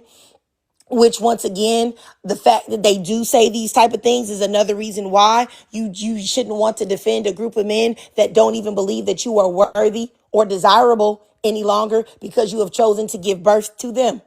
But I digress. You know what I'm saying? I if you wanted advice, that's what I would give you. Just moving forward, don't entertain them in it all unless somebody has a ring in their hand, and definitely don't have intercourse and don't birth any children. Let me go anymore. That is. Go ahead, Yeah, I loving. You don't. had I just something to want to say? date that situation. You had something to say, loving. Go ahead, loving. You had something to say. Let me unmute you if you had to. I'm sorry, I'm here. Okay, yeah, I wasn't trying to disrespect you, Kima, but I'll say too, those very men that you're looking for, like I said, first of all, so much is stolen from you. I keep hearing you say you were engaged, you were engaged, you were engaged, as if that somehow declassifies you as being a single mother, and it doesn't, because an engagement is a promise of marriage, but the promise was never kept because you weren't married, and that it doesn't matter who broke off the engagement, because you were still left to raise 3 boys on your own, which is actually very abusive. It definitely strips you of your ability to properly mother and to enjoy motherhood when you have to mother, father, and community children, and your children, your boys, will still look into the community for some type of male validation, and then will be told by these same very black men that you're trying to see how you should date them and how to approach them, that you, the person who sacrificed to sit there, raise them, invest in them, are not worthy, and not to ever involve themselves with a woman like you, that you are an example of the most deplorable woman that they could ever come across. So see, that's the problem right there, is we keep birthing these black men, and I'll just say we, even though I haven't, but we keep birthing these black men, and they turn around and they're complete destruction. They completely despise. They despise. If you notice now, black men, black boys, they are unaliving even their own mothers. They have no respect for you being the one that stayed, the one that sacrificed, the one that invested in them, and then all the respect for the ones who could care less if they had a starved at birth. All right. Can Kima, I respond to yeah, her? absolutely. Thank you, Lovin. I really do appreciate that. And I agree with you, but I do want to make it clear to y'all that I am not dating. I don't want y'all to think that, I'm looking to date or anything like that. I actually stopped dating for about a year now. And so I'm thinking about starting to date again, but I'm not actually physically looking to date. or looking for anybody. If it happens, it happens. And that's the thing that I'm not understanding. Like, why is it that y'all are twisting what I'm saying or how I feel or what my experiences was, which is me having 3 kids. So I keep seeing in the comments like, she got 3 sons, she got 3 sons. Yes, it was an unfortunate situation where I was in a relationship and had what I had. That's not a brag to me. That's just what the facts are. And so at the end of the day, I don't want my character to be like twisted to be something that is not. And I also appreciate the advice that you gave me, Trigger, because, it was needed. Because I do feel like, there are things that I did not learn or I have to, grow from and all of that. But to bash me or to make, especially like I said, I keep saying it from Zara and you promoting, feminists and this and that and the third. But the way it's coming off is just coming off as if you being judgmental or you're trying to Who's degrade bashing me you, as a baby? woman. Let me finish what I'm saying. You're trying to degrade me as a woman, and as a mother because I'm now a single mom of 3. Just because I'm a single mom of 3 does not mean that I'm defeated. Does not mean that it's over for me. Does not mean none of that. I'm still gonna come up to the top regardless of what I go through, and I don't care what nobody got to say about me. It is what it is. And like I said, I did come here thinking that I was gonna get, some tips or advice or whatever the case may be, because that's what it came off as. And no, I'm not triggered. I just felt like, sometimes you can say certain things to people without it Okay, having to be some Kima, judgment. Kima, Kima, Kima. I'm gonna interject right here and say this is that I think you're being a little bit disingenuous here because the first thing that you said when you came here was, why are people bashing black men? Like that's what you That's said. not what I You did, said. that's essentially what you said. And so my thing is this is that you didn't come up here and say, hey, you know what, hey sisters, I see y'all having a space here. It's nothing but black women up here talking. Y'all talking about feminism and things like that. How can y'all help me? Can y'all give me some advice on such and such, such and such? People would have had no problem. You wouldn't have gotten any type of negative energy. You wouldn't have got any type of bad responses. You wouldn't have had any negative interchanges with Zora or Mrs. Mack or Loving. I think that I've tried my best not to give you any type of negative, but even if you think that I have, because you said that I was bashing you, which I wasn't, I just I stated didn't say you facts. did. Okay. So then you didn't say I was bashing you. That's great. Cause I didn't want it to come off that way. I was just telling you the truth of what I see and what the men that you came up here, that you placed yourself in defense of with the first words that you uttered when you came in alive, that they would judge you for. They would bash you for these things. They would degrade you for these things. Collectively, that's what they're doing right now, currently to black women. So my thing is if you came up and said, hey, I'm a single mother. I need help about this and that. Everybody would have gave you love and everybody would have poured into you. And that's would have been what it is. I think that in this day and age that we as black women, at least the black women that frequent my spaces, are tired of black women affording black men a grace and courtesy that is not reciprocated to black women. And that's what I tried to tell you earlier. There will be hardly, I would say 98% of black men are not going to come in a black male space where black men are talking about their experiences, their thoughts about black women, or their thoughts about women in general, and then say, oh, what are you talking about? Why are you guys, this is a black woman bashing situation? What's going on? That's not going to happen. Those men are smart enough to know that those men are not going to accept or tolerate that. That's just what it is. But for some reason, black women continue to do this and then are flabbergasted at the responses that they receive. Black men do not need you to protect them. Black men do not need you to defend them. Black men do not need you to stand up for them. Black men do not need you to say, oh, it's not all of them. Some of our black men are great. They don't need you to do that, nor will they do that for you. And so when you do those things, it makes other black women's antennas go up like, hey, what's wrong with her? Is she an op? Is she a pick me? Is she delusional? What's going on? But something in the milk isn't clean. That's what happens when you do things like that. That's all I'm trying to say. So in the future, like now, there are plenty of pick me spaces, not calling you a pick me, but there are plenty of spaces. Like there's a lady, if you want to check her out, her name is Janine, just a girl. She bashes black women all day. She does bash single mothers though. But she bashes black women all day and talks about how women are the worst of the worst, but black men are our kings. You could go to her live and you could say exactly what you said and you get no problems. Everybody would love on you. Now once you told them you got 3 kids, they probably would Yeah, stop. that's not But other than right. that, I get it. Yeah, that's That's not all I'm what it trying to is. say. I'm Like, gonna, it's just the and things I that get you it. say because nobody knows you. Like, I've never seen you before. I've never talked to you before. So what you say when you first start speaking is going to be the picture that people take of you. If you said something different when you first started talking, nobody would have thought that. Yeah, what I Then you did said the in the ageism beginning. shit. You did the ageism shit, and you said all of y'all might be older than me. Like we thinking you about 20 some years old. Then you turned around and say you was 32. I'm like, God damn, how much older do you think you are? I mean, I will Well, I say that mean, I felt that way too. I will say that, Mrs. Mack, I felt that way too because don't get you offended did by it. you It's the did hit truth. us up like we was some old broads, and like you 32, you ain't no spring chicken yourself. We I ain't mean, that y'all much just older, so it's just automatically feel like opinion about don't stuff. come at I'm us gonna drop like off the you. It's like line. It's like don't come at us like you 18 and you 19 and you 22 and you this experienced young unexperienced young girl when you 32 freaking years old. Like what? Like I will say I felt that way too, but I just wasn't tripping about it. You know what I'm saying? Because at the end of the day, who cares? If you're not getting older, you're dead. So which one do you want to choose? Do you want to still be here in the land of living, or do you want to get older? So I wasn't tripping, and I just want y'all to know I did not drop that lady. She left on her own. But like I said, her intentions were not pure from the beginning, which is why she left. But I'll just say, like I said, I wasn't trying to degrade her. But I do find it to be very strange for a black woman to say that she's had a horrible experience with a black man that strung her along for 10 years and left her with 3 children.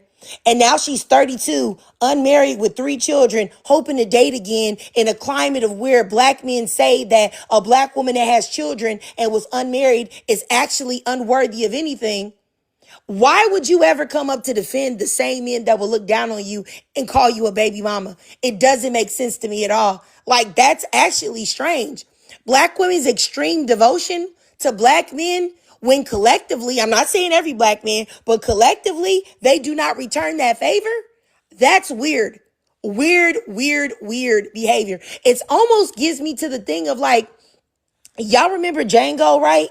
And y'all remember Sam Jackson and Leonardo DiCaprio when Leonardo DiCaprio got it and Sam Jackson was just crying and Yep. weeping and wailing. Like that's actually what it gives to Yes. me, like a female version or a feminine version of like cooning, except it applies to men. You know what I'm saying? It's very strange. Like I don't understand it. Like it's very insane. Like I don't get it.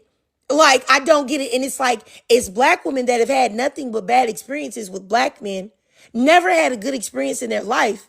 And then they still want to come up here and defend black men.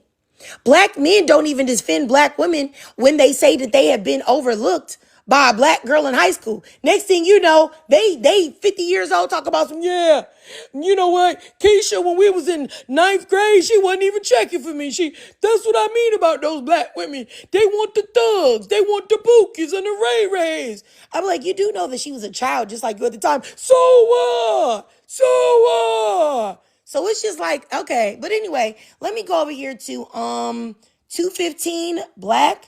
You have something to say? Yeah, I'll give you 2 minutes, Yeah, sir. Go ahead. yo, cool. I don't even think I need 2 minutes. Let me tell you, both of us need both black men, both genders need help. All Okay. right, both of us. So I will tell you right now, we're not talking about both genders. We're talking about you. And that's my thing also. You got black men, and I did drop him. You got black men that always want to come up and talk about the women's. It's both of us. Who is unaliving each other? Y'all. Who is unaliving us? Y'all. Who is in charge of the majority of the crime in the black community? Y'all. Who is the least employed? Y'all. Who is the least educated? Y'all. So we're not going to talk about this both sides. Who is known for dating outside of their race and putting other races of people on a pedestal? Y'all, not black women. Who is known for not being there in their children's lives and making baby mamas out of everyone that they touch? Y'all. So once again, why are we talking about black men and black women both need work to do? How about y'all fix the work that y'all need to do first, and maybe black women will be able to follow your lead since y'all are the kings, right? Y'all are the leaders, right? people supposed to be submissive to you, right? So why don't y'all fix the rafter that is hanging out of your eye first before you try to pluck the little itty bitty, you know what I'm saying? Little itty piece of like splinter that's in the black woman's eye. How about you do that first? Okay? See, Trigger, I was trying to be nice, right? And you should have let Zora wear her ass out when she was up here. She in the comments talking about something exactly when he said both men and women need each other. See, this is the shit that we be talking about. I'm gonna be quiet, but see, you are in the right place in the comments because you really do need to listen. You really do. For you to be 32 years old, you need to use your head more than a hat rack. Because we are telling you how things are, and you still on this caping for black men situation. And you still you said that you knew what I was talking about seeing women as women and not females, but you went and did it exactly again. And this is why Zora was eating your ass up. See, I usually eat your ass up, but I've been feeling real generous. Oh my goodness. I cannot believe that you said a hat rack. I will be using that in the future, Miss Mac. If you don't mind, I will be using that in the future. For the community. We can all use it. Definitely. I'll be using it. But I will say that, you know, me personally, this is what I do, y'all. Because I don't want people to, because like I be uploading these lives to YouTube.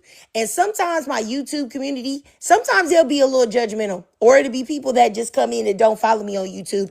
And they'll say like, hey, you know, you should give the women a chance to speak. You shouldn't overtalk them. You should give them a chance to explain their perspective. Now, if I'm going to keep it real with, especially Miss Mac and Zora, I felt like, you know, she was a pick me from the jump, but because of what she said, like I already knew that, but I didn't want to say that because if I say that, then people will say, oh, you're just calling people pick me's. You know what I'm saying? Just because you don't agree with them. I would rather just have them talk and then expose themselves. And then y'all can see, you know what I'm saying? I'm not saying it, is you can see it for yourself. It's the same reason why when I make my videos on YouTube, what I do is I just show you what they said. I make sure that I find clips of the person saying something that proves my point out of their own mouth, because that way you can't say that I'm trying to feed you a narrative. That's the same reason why when I made the Princella video and the Janine Just a Girl video, I put them saying things that are in direct opposition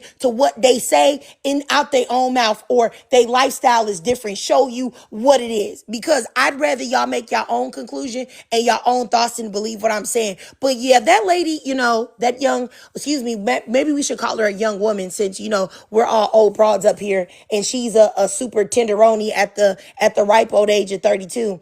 I would just say that, you know, I really do feel like she is a perfect example, and I hope somebody else that sees the live, you know what I'm saying, can understand this, is that those type of women, the type of woman that Kima is the reason why black men collectively will never be able to get it together. Because it doesn't matter what black men do to certain black women, they will still always line up to say, hey, you know what? Can I be your doormat? Can you step all over me? No, don't step all over her. Me. Step all over me.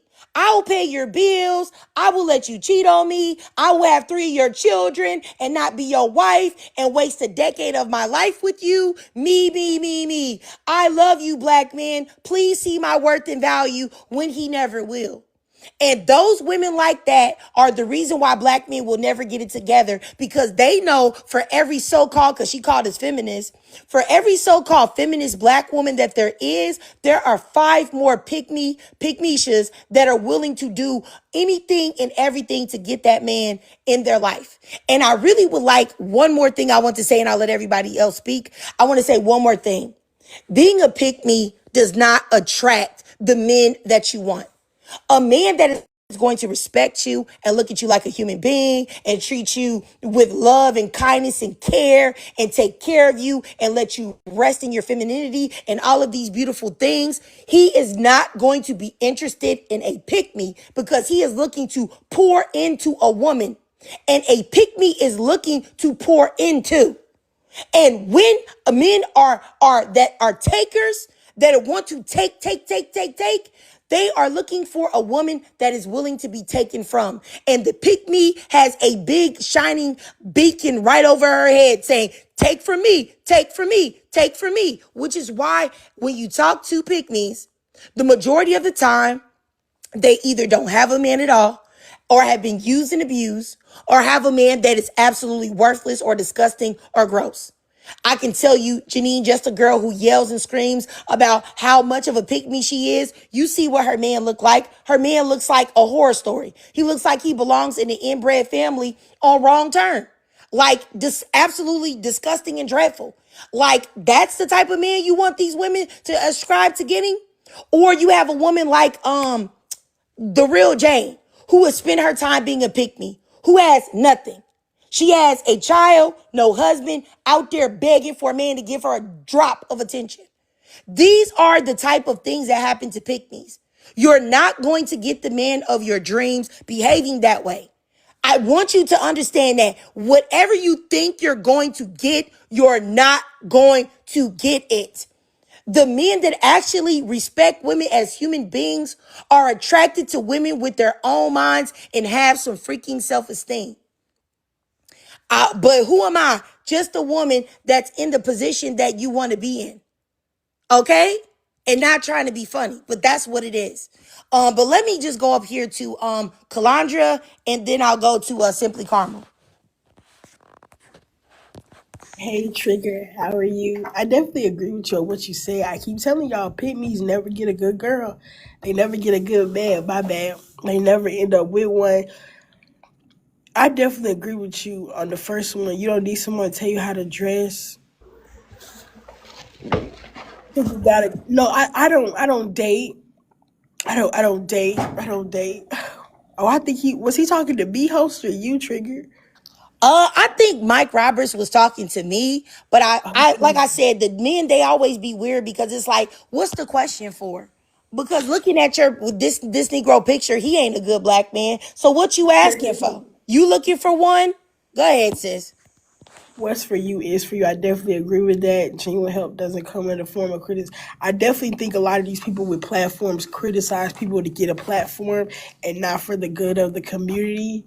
I definitely think like that. I don't think they care about people in the way that they say they do. Because like I said, if you really desperate for a man, just be a gopher for a man. And I definitely agree with you about pit me's. Pit me's are dangerous. But I just felt we got to lead them where they at. I just black women have to stop being mad at people that want them to live in reality. I definitely agree with you. I definitely agree with that. A man will take I'm advantage. sorry, Calandra, just 1 second, sis. I'll restart your time.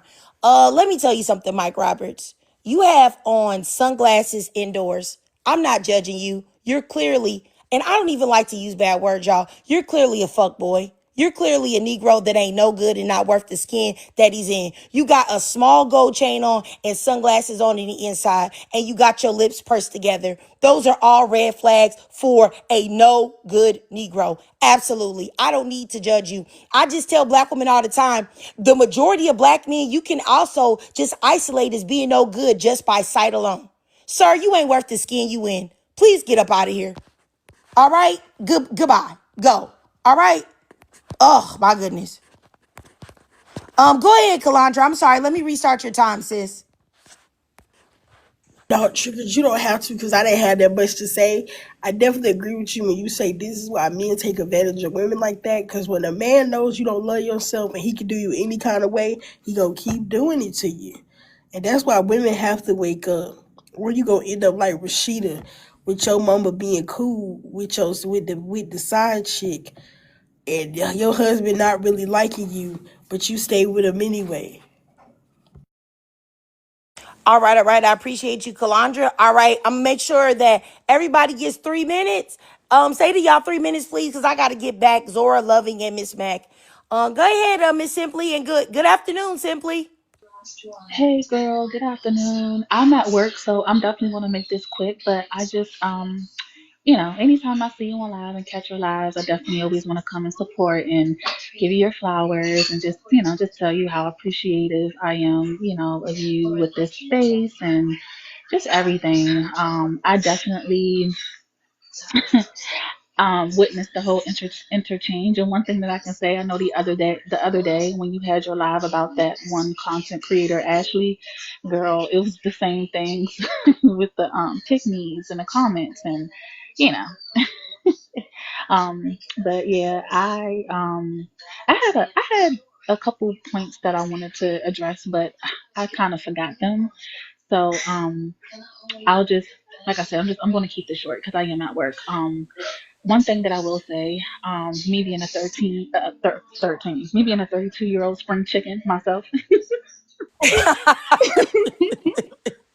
a baby mama, I have my three kids. My two oldest are boys, and one thing that I will say, it's like I can kind of understand like being a mom, with like a boy mom or whatever you want to call it. As being a black woman in general, we're trying to duck and dodge, all of these, degrading things. You know what I'm saying? Like being a single woman, you're going to be shamed. Being a baby mom, you're going to be shamed. Being a black woman in general, you're going to be shamed. It's like we can't win. So it's like, I find it that a lot of women are still trying to, they're trying to find ways to, uh, how can I say it? Like protect themselves or guard themselves or find a way to fight back. And I definitely feel like it's not our fight. You know what I'm saying? I wish a lot of women and black women would understand that this is not our fight. Um, we are not trying to learn men and their psyche to be able to deal with them. We're not trying to, um, that's just not our place. You know what I'm saying? All we need to do is sit back, look cute, look pretty, take care of our responsibilities, make our money. You know what I'm saying? And focus on self love because that's what it ultimately comes down to. Having self love. I find it also too that a lot of black women don't want to believe the statistics. They don't want to believe that the femicide, they don't want to believe the femicide rates. They don't want to believe, it's willful ignorance at this point because it's 2025, you know what I'm saying? Almost about to be 2026. Why are we still, you know, trying to find ways to, um, navigate, you know what I'm saying? Navigate, uh, I don't know, finding husbands or whatever like that. Like I know the other day, even on your live, the other day when you Every had the live woman. about the, I'm sorry, I know I said I was gonna wrap this up, but even the other day on your live about the one content creator, it was a lady on your live talking about uh she was talking about it was something regarding like the whole marriage thing. Oh my goodness, it literally just went away from my brain. But anyway, um, yeah, I definitely feel like this is not a space to bash the women. I definitely want newcomers to understand, you know what I'm saying, about your space being a safe space for black women. We're never over here trying to judge and shame or anything. However, we definitely don't. I feel like we all have an agreement that pick me's are off. Pick me ideology, you know what I'm saying, place you as an opposition. So if you feel like somebody's bashing you, 9 times out of 10 it's about that. It's because of that. So I'll go ahead and end there. All right, all right. I appreciate you, Simply Carmel. And I did want to say, just to piggyback off what she said, I have no problem with black women that have children. Whether you was married, whether you wasn't married, I don't judge any black woman for that. We all have made mistakes. We all have done things. Some person may have done that, but then somebody else may have done something else. We all are, nobody is perfect. Everybody makes errors and missteps. I'm not saying anything about that. I do not judge black women with children. The only reason why I said what I said to that lady was because I wanted her to understand how other men view her. So you are sitting here doing what? Defending who? Because they will judge you for your life, even though they shouldn't, but they will. And so I wanted her to realize the way, if you feel some type of way about what I'm saying to you, That's what these black men would tell you. So why are you somewhere defending them? That's the only reason why I said it to her, to be honest, y'all. I was just trying to shock her into realizing the insanity of her behavior. I don't think that it worked though, but that's the reason why I said it. So I don't want any black woman to think that I think anything badly about them or anything like that, because I do not. I don't think there's anything wrong with you. Everybody makes mistakes. Everybody does things. You know what I'm saying? Y'all know this is my second marriage. My first marriage, my husband was the worst of the worst of the worst. Like horrible, terrible. You know what I'm saying? So I'm not trying to judge anybody. That's all I'm saying. I just felt like she needed to hear that. Because it's like, baby girl, what are you doing? And then you're over here calling women females just like these ignorant men do. Like, what's wrong with you? Like, you're crazy. Like, anyway, let me go up here to Jagoon. Go ahead, Jagoon. If are you there? Yeah. I'm here. I'm only going to say a couple of things and I got to leave. It always used to amaze me that these black men, especially, disparage single mothers, and when they were the ones that stayed, and it occurred to me that they expect their mother to have put up with any and everything in order to keep the father in their lives, because the father did not give a shit about them, and they know the father only wanted access to the mother. So this is why they do it. They feel if their mother had just laid down and taken everything possible, they would have a father in their lives, and their lives would be so much better. They've romanticized that whole two-parent household thing as well.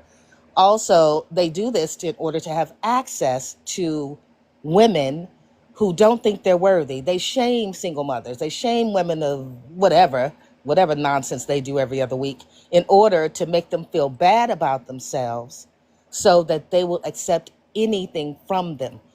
They will do any and everything except bring themselves up as men, because they know, and I'm talking about the collective, because I have sons too, but the collective, and I've told my sons this as well, so it's not something that I don't say publicly. They know that they are defeated. They are defeated, conquered men, and they dwell in that. They won't try to get better. They won't try to do better. They accept any and everything from each other because they themselves will want to do that shit too. They don't check each other because they want to do that shit too. They want to be able to do it too. And they're comfortable in their position below the white man and the white woman. They're comfortable in it. And until they are no longer comfortable in it, there's nothing we can do to help them. Nothing. And that's all basically I wanted to say. All right. I appreciate you, Jagoon. I just wanted to say to Kima, it's very strange that you dropped, but you're still in the chat. I never disrespected you. All I told you was the truth.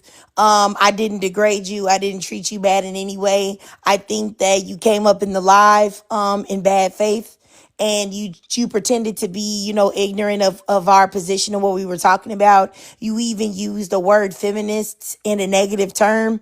Feminism is just the whole definition of feminism is women looking for equal rights. So if you have a problem with feminism, you don't think that women should have equal rights? That's very weird to me.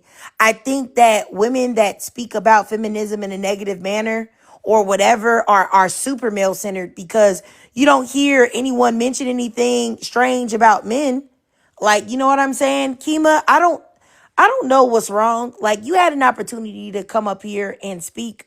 You chose to leave when people put the mirror towards yourself about you being a baby mama with 3 children and unmarried, and left in the dust by your baby daddy. I have no idea, and wasting 10 years with him. You left when somebody told you the truth. So I have no idea why you're typing in all caps in the chat. It's very strange to me. I muted you because you kept interrupting and interjecting on everyone. Like I said, I just want you to know the same men that you are fighting so hard, tooth and nail, to defend and protect would not intervene if somebody was on the street beating your head in. The majority of them would watch you get your head beat in and then Plenty of them would watch you get your head beat in and then keep it pushing and say, I gotta go home. I don't know her. I really is crazy. Ma'am, please stop the games. I've been married for 15 years, baby. Ma'am, please stop the games. I've been married for 15 years, baby. Okay? My first marriage didn't last long at all. I didn't even, and you know what? I didn't even have sex until I got children and nothing to show for it. So I know you're not trying to, don't make this nasty because we can make this very nasty and I can ruin your whole day, baby. Don't do that. Don't make me become the type of person that I don't want to be because I already told everybody that I was not being nice no more. Don't make me have to be mean to you. You have to do better, Kima. You do. You do. You have to be better. You have to be smarter. And you have to close your legs. That's what you have to do, Kima. Because it's insane for you to waste 10 years on somebody that left you in the dust. Okay? I promise you're not. Because if you were good, you wouldn't be in a space with women trying to irritate them and trying to rage bait them and get on their nerves. So clearly, okay? Clearly, there's something lacking in you, Kima. There's something lacking. And I hope that you don't pass that lack that you have inside yourself into your sons. You know, because you do know that since you have black sons, that gives them a higher chance of being involved in criminality and bad acts. Now, if you had girls, maybe not, but you have boys. So you have to be way more rigorous on how you're raising these young men. And being raised from the lens of a pick me is not good for you or your sons. You got to do better, Kima. So I know you're not talking. So you don't even want to get to talking about marriage and relationships and all of that because you, Kima, you'll always lose. That's why you up here begging for crackers and butter biscuits from men because you really want one. So you should be nice to somebody that have what you want. And I didn't have to birth 3 children to get somebody to do something for me. All Why right. she I got married with no kids by somebody. So you need to do better, okay? why Not me. why she centering herself? And I don't know that she made everything about her, which is really crazy. and the whole conversation is about again the collective. Um Baby, like somebody said earlier, you need to go sit on a long ass couch and get you a big box of tissue because that's what you need. Because what you doing in here is not a good look. You definitely don't pick me, and you need to go over there with just making a girl or just baking a girl, whatever the fuck her name is. And what's that long spoon head ass girl that be on this app that be in Franklin Live all the time? They look like Roger. I'm gonna think of her name in a minute, but you need to go over there with her because this ain't the live for you, baby. This ain't. This is not the live for you. You crashing out in these comments for nothing. Why would we let you back up for you to overtalk everybody? And I'm gonna go on mute. I keep telling y'all that I'm trying to be nice. No, not nice.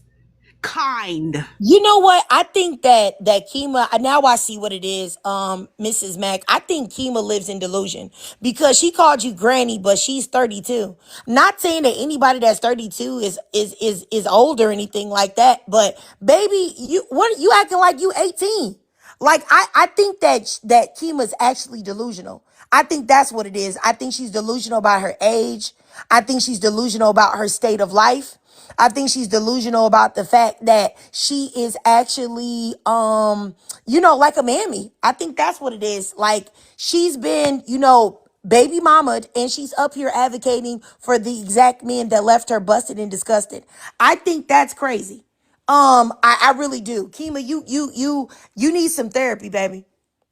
And my thing is that you came up here with the jump judging women. And that's another reason why I know that you're delusional, because when you came up here, you were judging the things that we were saying. That's exactly what you did. You know what I'm saying? So I for the life of me, I'm not understanding. I'm not understanding where you're coming from. I don't. I don't. And I have no idea why you would want to compare marriages when you've had zero. None. None at all. So I don't get it. Because like I said before, you couldn't pay me. I would rather somebody take off my nipples and put them in a meat grinder and make ground titty meat out of them before I spent 10 years with a man and birthed 3 of his children with nothing to show for it.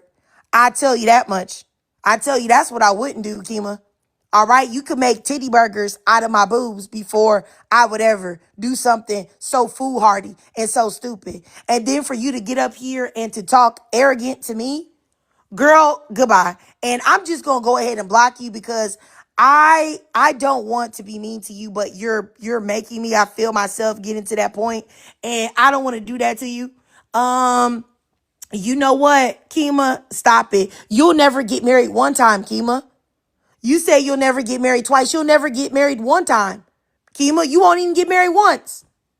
You won't get, you so you don't have to worry about it. You don't have to worry about it. You won't even get once. You won't even get the one time that you talk about. You won't get one. You won't get two. You won't get three. You won't get four. You won't get 50. You won't get nothing. You'll get what you got, which is raising them kids alone. That's what you'll get. Okay? You know what you But anyway, I'm not about to go back and forth with this lady. I'm really not. It's just like, I don't know what's wrong with her. I don't know. You know what we need to get Alexa to play? Ray J, that One Wish song. Yep. I don't know. She did. I don't know. And once again, like I said, this isn't to bash women with children at all. I'm just saying that what she said was insane. Honestly, it just didn't make any sense. But you guys, I feel like now the live has been, it's my fault though. I let this lady derail me. I should have just blocked her from the very beginning.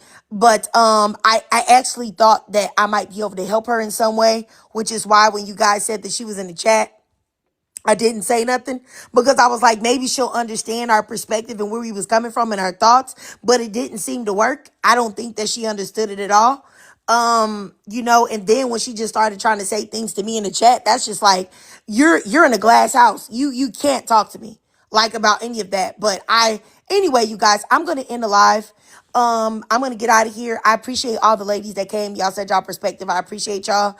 I tried to add you back up, Zora, but it wasn't letting me add you back up for whatever reason. It wasn't letting me add you back up, Zora. It just kept like saying the connecting thing, but it wasn't letting me add you back up. I did try to add you up. But anyway, you guys, I'll see you guys later. It's been 3+ hours on here, y'all. I appreciate y'all. Appreciate all the ladies that came. Appreciate you, Simply, Carmel, that's still here. I appreciate you, Mrs. Mack. Appreciate you, Zora, and all the other women that came up. I appreciate all of y'all. But yeah, I'm gonna go ahead and get off of here. Hopefully, you guys don't think that I feel any type of way. Let me just hold on before I get out of here. Let me say this: I'm not better than nobody else. I'm not superior to nobody. I'm just a regular woman, a regular lady, just like everyone else. I'm not trying to act like I'm better than anybody. It doesn't matter. I love all of y'all the same. We all make mistakes. I made mistakes just like Kima tried to throw in my face. I was married before. My first husband was bad. He did knock my head between the washer and dryer. He did talk to me horrible. He did put me in terrible, degrading positions. And I feel so horrible about that. So I'm not trying to come from no perspective that I'm no better than the next woman. I am not. I just know that moving forward, I'm not letting like people play in my face any longer because I realize that like me being super nice to a lot of black women doesn't work anyway. So that's the only reason why like I said, I was going back and forth with her. So I just didn't want any black woman that may be secretly listening to feel like, oh, she thinks less of me because I have kids, or she thinks less of me because I don't have kids, or that I don't. I love all of y'all. And I do all of this for y'all, even at a great mental cost to myself. I'll just say that.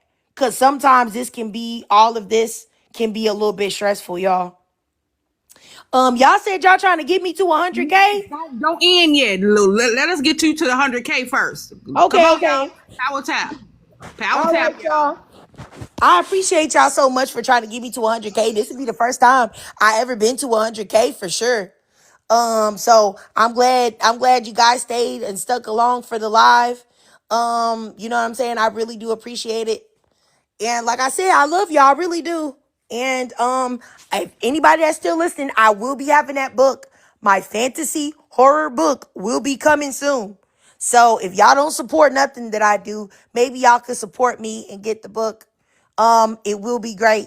And if you like fantasy, or you like romance, or you like horror, it will have all of those three in there. So yeah, and I'm writing it currently. So I really because that's really the type of things that I like to watch and see and hear. So hopefully you guys will like it. All right, y'all got me to 100K. Great. Thanks so much. Thank y'all. Thanks, Miss Mac.